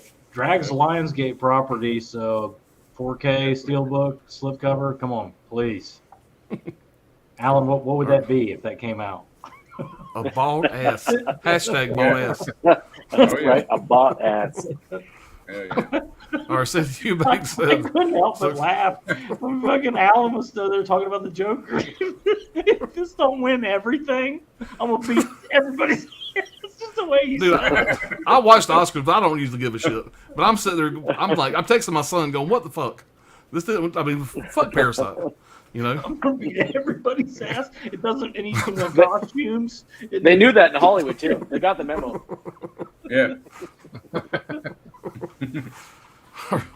Sydney I still Eubanks haven't says seen Sicario 1 and Parasite. 2 are my favorites. I've seen it. I like it, but it ain't Joker. I've worthy, never but seen I it. like it. I've never seen it. It was too hype. I Yeah. will see it eventually. Yeah, I've never seen it either. Yeah. Sicario doesn't meet No. Sicario 1 doesn't meet this. Sicario Nope. 2 would have been in here, I believe, if I remember correctly. But Yep. Sicario Yeah. 1 is 15. Yeah, No, Sicario, man. It's a good one. Hell of a yeah, flick. it is. The first one, especially, Yeah. in my opinion. Okay. Kello said I had fun with it. The scene with them breaking in and at the beginning was funny to me, but yeah. What's that? I don't know. I don't know. Breaking in. Not sure. Breaking in at the beginning. Could it Is be he talking about Drax? Sure. Dragged Across Concrete? They don't Maybe. break in anywhere in the beginning. Yeah. I mean, that's what he's talking about, probably. The beginning opens up with a sex scene with Tony Kittles. Yeah. Tori I think he's Kittles, talking about whatever. when he puts the foot on dude's neck and shit. Yeah, maybe that, but they don't break in. You know, I don't know. Yeah. All right, Chrissy, City Bates. Oh, yeah, I love Sicario. Fuck yeah. My number one will probably be Mandy. Mandy's I like good Mandy. choice. It's a Mandy's really good. one. Mandy's a good choice. Yeah. Anthony said, you guys are doing an excellent job talking about these movies. I love these story time segments where you get to really tell us why you love the movie. Yep, that's what it's all about. That's why we wanted to do it. Or why you hate Appreciate the it, Anthony. movie. Right. Fuck It's that 180 out with us. Stupid Sydney ass said, movie. I Neon love Demon this is a movie. good movie. I enjoyed it. Yeah, I Oh, wrote it yeah. down. Brian, I'm going to check that out. I Yeah, got I that got and the it, yeah. standoff from Sparrow Creek wrote down. I got some others It's in a my other little, notes. a little hard to explain without just giving away the shit. Yeah, that's what I mean. Like that staying off of Sparrow Creek, I had like this much notes because I'm like, I can't even. You can't really Right. talk. How do you about do it without? Yeah. Yeah. All right, Joker was very good. Yep. Okay, Pop, Joker. I'm gonna beat everybody's ass. In his Chris chat. said, Gladiator is my all-time Dear favorite movie. Yeah, I love Hollywood. Joker. This is my address. Come see me. All right, Pop, did you watch him film during the making of the film? Him getting into character. It's amazing to watch for the tub scene. There's a video out there showing it. Yeah, I watched a lot of stuff on it. Whatever. Another thing I didn't mention is that laugh he did. It literally caused him physical pain. He did that laugh so much, whatever. But they said that he stuck through it. But there was times that he was in physical pain from doing that laugh, and it's just, I don't know, man. You know, everybody that's played the Joker has to go to that dark ass place. You know. And there's Right. there's people that are like professionals in the field. You know, that I don't know the politically correct way to say it. They work, you know, with the mentally challenged or whatever, the crazy house, whatever you want to call it. Maybe Yeah. that's not the right thing to say. But they literally said they Go past analyzed that the part, way. Pops. Okay, sorry. The way they did that, the way Joaquin Phoenix played that role, they said it was spot on.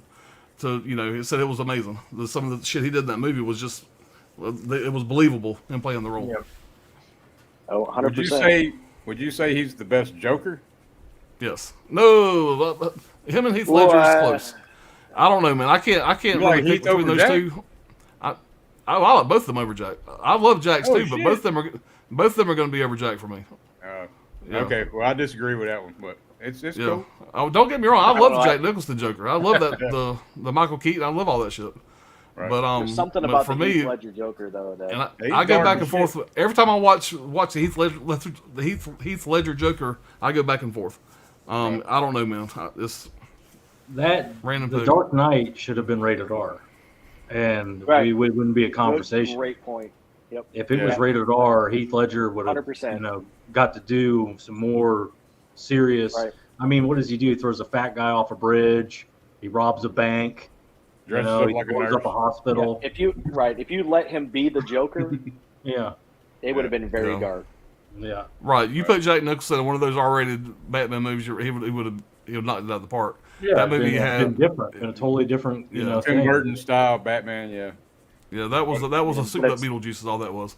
But it did seem like You know, the Joker from the books, in a way. Well, from the old show, Yeah. I should Well, whereas Joker Right. is rated Yeah. R. Joker is rated R. It's a hard R, so he Right. could do a lot more. say. Right. Callow said the Joker sequel is a musical. Oh shit. Yeah, that's what I heard. Really? That's what they say. Yeah. Oh man. And Lady Gaga's in it too. That was just like Fuck that shit. I ain't it watching better it. fucking not be. I'll tell you that. Beating everybody's ass. It's got, I will it's got beat Lady Gaga in everybody's there too. ass. All right.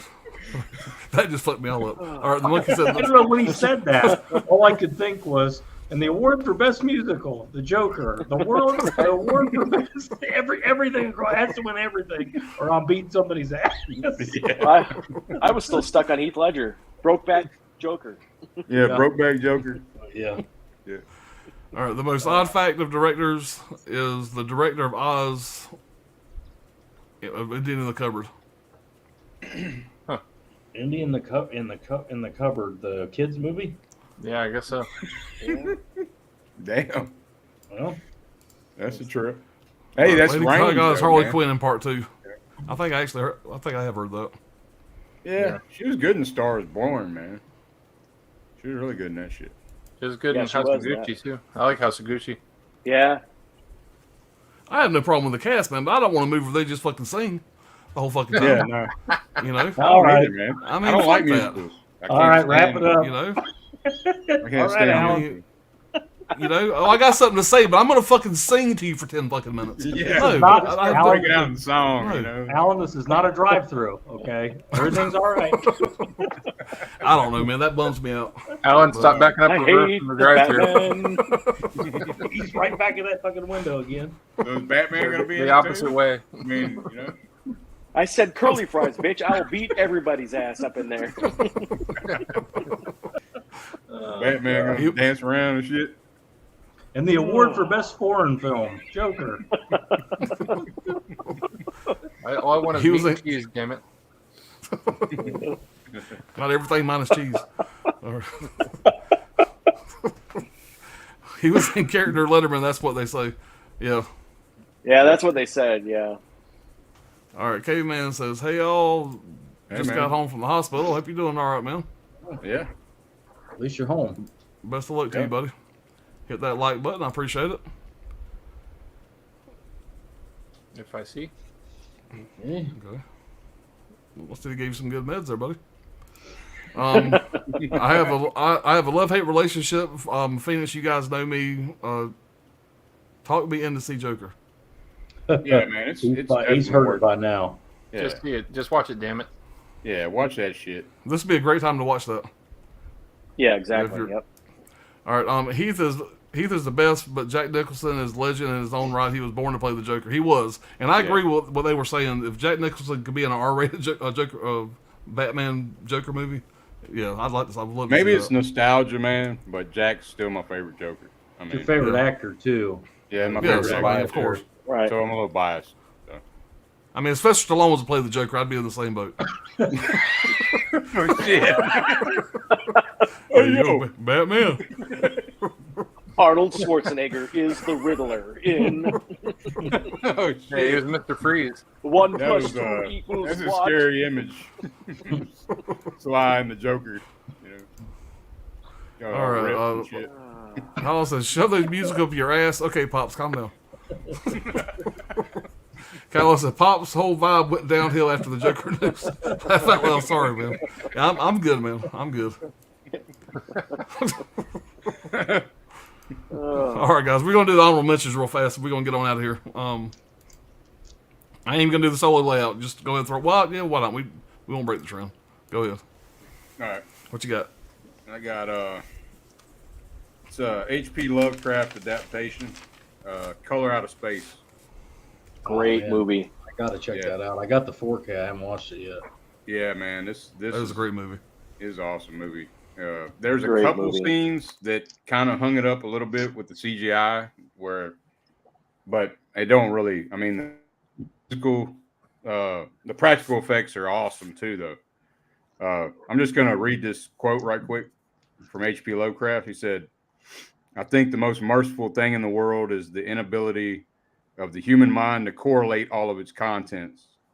We exist on a placid island of ignorance, surrounded by the black seas of infinity, and it was not meant that we should voyage far." H.P. Lovecraft. It's written and directed by Richard Stanley. He directed The Island of Dr. Moreau, and that fucking movie bombed. So, you know, Yeah, that's a this weird ass movie though. Yeah, it bombed bad, and he hadn't directed a movie until this, and this come out in 2019, and I believe it's the most accurate Lovecraft adaptation. Yeah, it's just great ass movie, man. Like tripped out shit. I ain't got a whole lot more to say about it. Check it You're out. gonna go into, Great writer. you got another honorable mention? Or you just got the one?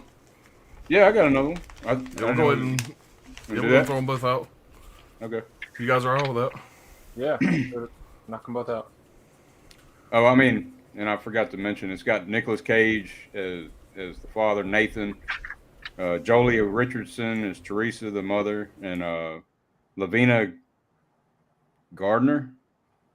That's the character's name, Lavina Gardner. Madeline Arthur. And the little boy's name is, I think, Jack Julian Hilliard. Okay. Anyway, that was one of them. Oh yeah, and Ezra is Tommy Chong. Forgot about that shit. Okay, here's my other one. Upgrade. Yes. Oh, hell In yeah. my top 5. Great movie. Yep. Yeah, it's transhumanism, AI, Terminator type, but it's original futuristic revenge film, Death Wish, RoboCop, Terminator mixed all together. They had a baby, but pretty damn original. Yep. It's a winner for sure. That's my 2. Upgrade, Those check them out. And they're working on well, technology similar to Upgrade right now. Yeah, it's pretty thrown off. Yeah. And that actor that played that movie looks a lot Yeah. like Tom Hardy. When I watched the trailer, I thought it was Tom Hardy. Yeah, He does. right. Exactly. And yeah. his facial expressions while he's doing that the choreography of the fight scene. Yeah. That first time that happens, when he beats that guy's ass in the house, love that scene. Yeah. And his face is like doing the opposite of what his body's Yeah. doing. He's like, what the? Yeah. It's crazy, man. Hardcore. And that's, awesome flick. what's his Sci- name? Sci-fi flick. Is it Lee Winnell? Yeah, Lee Winnell directed that. The same director as Invisible Man. Yeah, Yeah. and Okay. Saul with James Wan. Yeah. Oh, Yeah, damn. yep, I Okay. love that Invisible Man too. Yeah, Yeah. it was. That's a great movie. It almost got picked, man. It almost made my shit, but I don't know. Upgrade. Upgrade's killer. I loved it. I thought it was great. Yeah, Great- it's great brutal as movie. shit too. That's only a $5 million budget. I mean, to say that sounds crazy, but for what he For a technology movie, Yeah. that's really low. what he did with that money, it's Yeah. crazy. Right. It was a great one. All right, Dr. Ordinary, what you got for your honorables? All right, so one of my honorable mentions was Joker, so we'll just go past that part. We just talked about it. But it's funny that somebody You can mentioned talk about it if you want non-American to. movies. Can we talk about the musical? About to get your ass beat, Ryan. I'm going to beat everybody's ass up in your house. Somebody mentioned something about non-American movies. The other thing, other than horror movies, that I cut my teeth on, that I'm a huge fan of the genre, is zombie movies. And this movie, I'm really particular about zombie movies, kind of blew me away, and that was Train to Busan, which is a South Korean zombie movie. Oh, yeah. There was something about this movie that they captured the whole idea of that edge of your seat, not sure what's going on, something crazy is happening, zombie-esque movie. I thought it was a sleeper hit. It was a great zombie movie. And apparently James Wan is talking about doing an American version of it called Last Train to New York. Oh, really? There's I didn't been hear a about lot that. of rumors about that. Yeah. Damn. So, in fact, there's 2 James Wan rumors out there that he's doing Last Train to New York, and he's doing speaking of Stephen King's, he's going to do the Tommyknockers, which I think the Tommyknockers have been officially announced, and Last Train to New York is like a late 2023, early 2024 movie. So that's my honorable mentions. If you're a zombie fan and you've never seen Last Train to Train to Busan, you won't be disappointed. Yeah. Nah, man. And the sequel, Peninsula, was kind of a letdown. And the acting. But yeah, I wasn't a huge fan of Peninsula, but man, Yeah, you that movie's get great, that man. Yeah. that Train to Busan. You feel that unease and that being on edge, and I thought they did a great. Especially for a movie that is somebody that has reading subtitles, you still feel it. Yeah, the relationship, the acting through the facial expressions, man. It's like, damn. And the thing with zombies, the one thing you don't want to be with a zombie is in a enclosed, tight space. Yeah, I think that's why it works so well, because it's claustrophobic as hell. Yeah. Right. Yeah. But great picks, man. Hell yeah. Damn, I didn't even think about Last Train to Busan. That might have. Damn it. I did want to mention one thing I just forgot about Upgrade though, that I didn't notice before. You know when he's going up and he's trying, and then, like, he's shutting down or whatever, and he's trying to punch the button to the damn apartment. Yeah. It says J1 on that apartment. Oh, really? That he's punching the fucking button. That's like a shout out to his boy, Yeah. I thought that shit was cool. That's pretty cool. Oh. It's about time for me to rewatch that again. I don't think I own that on physical. I need to fix that. God, get your shit together, Alan. Yeah, what are you doing with your life, man? Second Sight is a good edition of it, Alan. Do they? You can buy it when they come out with Upgrade the musical. Yeah. That'd be fun. I'll buy the box set. Well, the first one, my honorable mentions. I can't believe somebody didn't pick it. Hell or High Water. Yeah. Oh, good flick. Pretty good movie. I don't know if anybody's seen it. Everybody's fucking seen it. And everybody's like kind of creaming over it now because they got this really cool edition. I got the other 4K. It's the one I watch. I have it somewhere. This thing's still sealed. But great movie, really underrated, and same director, same writer as Sicario. So I love this movie. Ben Foster. I could talk all day about how great Ben Foster is, but he's awesome in this. Check this one out. And the other one is Logan. This is a great movie. That was in one of possible honorable mention. Yep. Yep. Brad, I don't mean to steal your fucking thunder, but look at this. These are my two honorable mentions. You picked the same fucking ones. What the fucking dork. Go on about your business. God damn it. I almost said Logan too. I don't mean to steal your thunder. Let me stop the whole thing. You're good. One thing to note with this release is it has this noir version that's black and white. Oh. I love that when they do that. I'm not like the cinephile snob Criterion. There you are. But for some reason, in movies like this, Fury Road also has a release that's black and white. They really work in these modern movies somehow. Anyway, this is really good in black and white or color, whichever way. But really dark, really adult, superhero type story. A good end for the character, good end for the actor, so he's never going to play the character again. So I like this one a lot. Hell yeah. Hell yeah, man. That one got nominated, didn't it? I think it did. I think that one did get nominated for some kind of Oscar or some shit. Yeah. If it didn't, I'll beat everybody's ass. Yeah. Brad, I do have this limited edition. Still looks out of print, by the way. That bitch is like, is that the one that comes with the noir cut? Oh, yes. Yeah, I think they all did. I think. It would be a disc that says somewhere noir cut 4K. That he really, really liked the black and white, the noir version of it. He thought it played well. Yeah, it doesn't. I'm sure it doesn't work for everything, and I don't care. You know what I mean? Like, right. It really works for that specific title.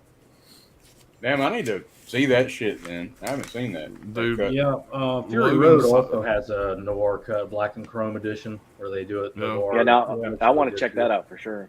Yeah. Great picks, Brad. That is crazy, man.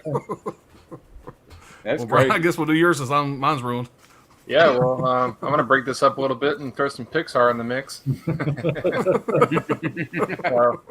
One of my honorable mentions, I love this movie.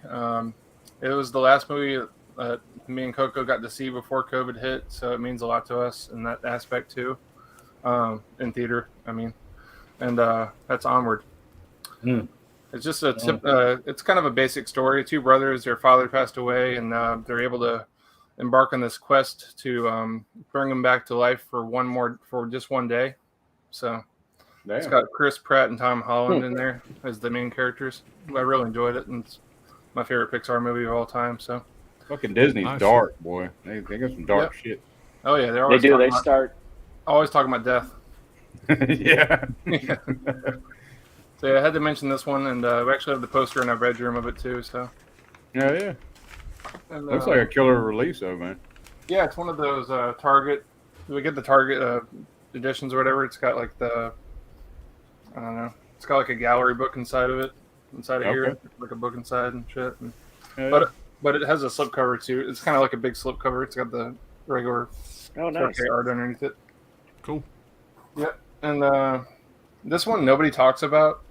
I love anything Richard Linklater does, and this is just one like it's supposed to be like a kind of like a quote unquote sequel to Dazed and Confused, and it's Everybody Wants Some. Okay. I didn't know about it. Nobody talks about this movie now. Like it was pretty funny. I think it came out in 2016. That's a Van Halen song, man. Yeah, and Everybody wants some. no real big notable actors in here. I know it's got Zoe Dutch in it. You know, what's her name's daughter, Leah Thompson's daughter in there. Yeah. Okay. It's just a I'm real writing fun that movie. down. I didn't even know about it. It's a real fun one about these group of guys that they play baseball in the summer and stuff like that. But it's about them in college or whatever, and they're all living together in the dorms and stuff. And it's just real fun, like kind of a guys movie where they're just ripping on each other the whole time and stuff, and just having a blast. If you like Dazed and Confused, I definitely recommend this one. Hell yeah. Got some great music in it too. So it's a sequel to Dazed? It's one of those. It's like you know how they called The Wildlife a sequel to Fast Times at Ridgemont High? Right. Yeah. It's kind of like that. It's like a spiritual sequel. You It's know, like another Same decade character? kind of thing. Or yeah. It No. has nothing. It has nothing to do with Dazed and Confused. It's just kind of like in the same vein of that. okay. Same director and everything. So I got you. Nice picks. What'd your two, Well- Alan?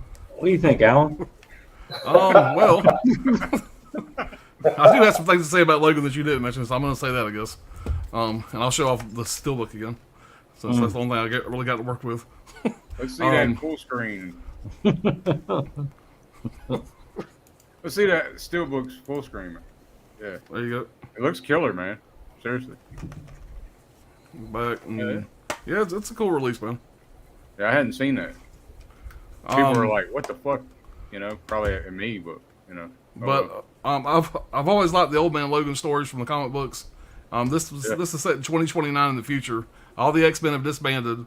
They've done something where there hadn't been a mutant child born in like however many years, and so like I said, the X-Men have been disbanded. Logan is starting to lose his power to self-heal. So me and him have a lot in common. We're getting older. Everything hurts. He gets shot multiple times, and it takes a while for the bullets to fall out of him. I have the same pain when I put on my socks. But other than that, we have a lot in common. Logan basically agrees to transport a young girl to the Canadian border, finds out that she has similar abilities. They made her out of his DNA, so they have the same kind of abilities to self-heal, and they got the blades and all that stuff. This is an R-rated movie, which Logan absolutely needed an R-rated movie.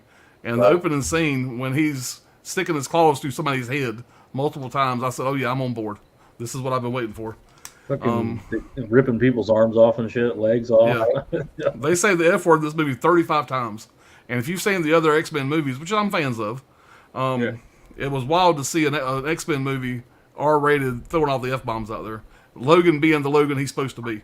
And you can't do that anything other than R-rated movie. Like Brad said, they also have the black and white version of this, which is fantastic. Movie had a $97 million budget. A $97 million budget. It made $226 million in the States and $619 million worldwide. Came out March 3rd, 2017. Directed by James Mangold.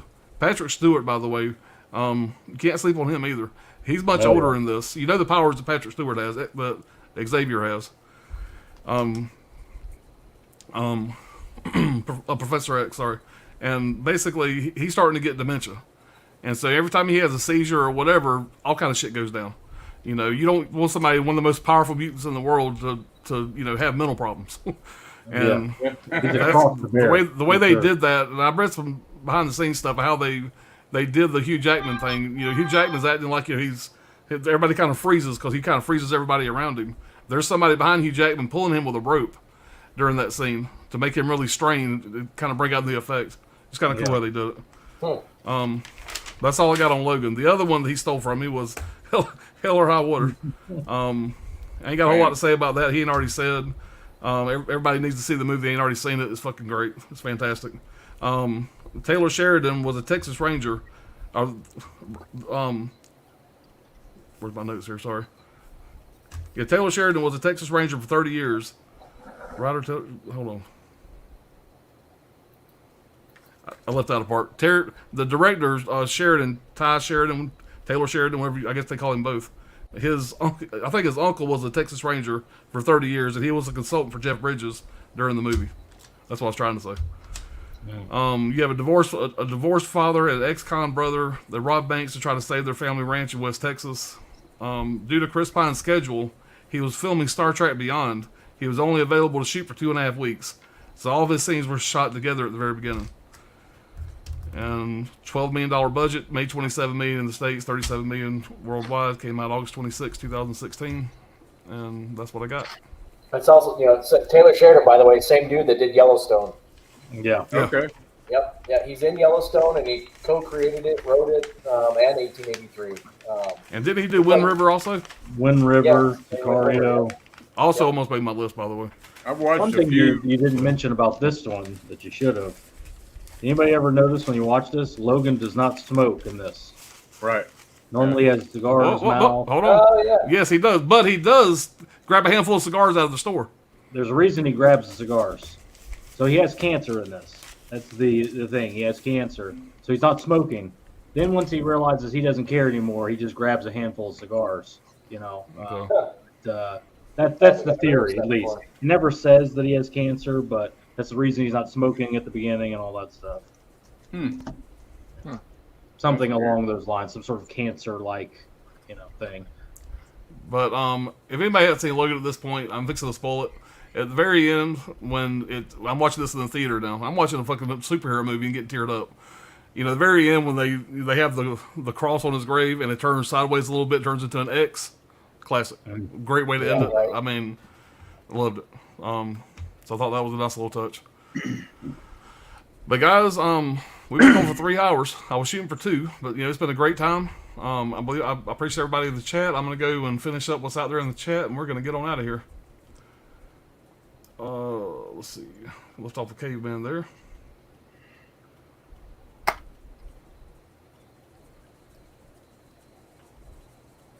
We'll start off here. I think this is where it was. Heath is best, but Jack Nicholson's legend is on right. Okay, we've read that. Shove those views. We read that. All right. Here it is. Caveman says he has a UTI for me. Okay. All right. Hope you feel better, man. All right. You tell him, Dirk. All right. Porn spammer. Caveman says the synopsis that Dirk recited. Thank you for the RTE price alert. Think I have it already. All right. Sydney Eubanks says Hell or High Water, awesome movie, very underrated. Logan was good too. Hell or High Water, Ben Foster cut his teeth in 6 Foot Under. Yeah. I mean, he's really underrated in this movie. Look at this poster. Look how big their heads are compared to his. Yeah. He's such a. I mean, their he's such heads are a- huge. But I mean, Ben Foster's. I think he's the best in this movie, in my opinion. He's almost always the best actor in every movie he's in, generally, because he's just a killer effortlessly. And he's a real artsy fartsy type guy, and he's playing a hick from West Texas. Yeah, he's a great actor, man. Very underrated. It's actually shot in New Mexico, not Texas. Okay. My little Caveman says that he loves Onward, and great music too in Onward. What's going on, Garrett? What's up, everyone? It's so killer watching someone hold up Onward wearing a Maniac shirt. Hey, that's what it's all about. That's why I like Brian so much. Yeah. Caveman says they have singing and dancing hamburgers and French fries, along with plastic miniatures of the Van Halen band members. He's talking about that John Cusack movie. Oh yeah, he's talking about the Everybody Wants Some scene from Better Off Dead. Better Off Dead. Better Off Dead, yep. I want my $2. Yeah. $2. Hollow Note said good night to all. Caveman says Punisher with Ben Foster. Well, guys, thank y'all so much for being here. This is going to wrap up our first episode of our series. We don't have a date yet, but roughly about the same day and time in 2 weeks. We're going to do, what is it, y'all, 2010 to 2015, right? 2011, 2015. 11, 15, right? Yeah. Is it 11? 15. Okay, 11. my bad. Yeah. So, 11.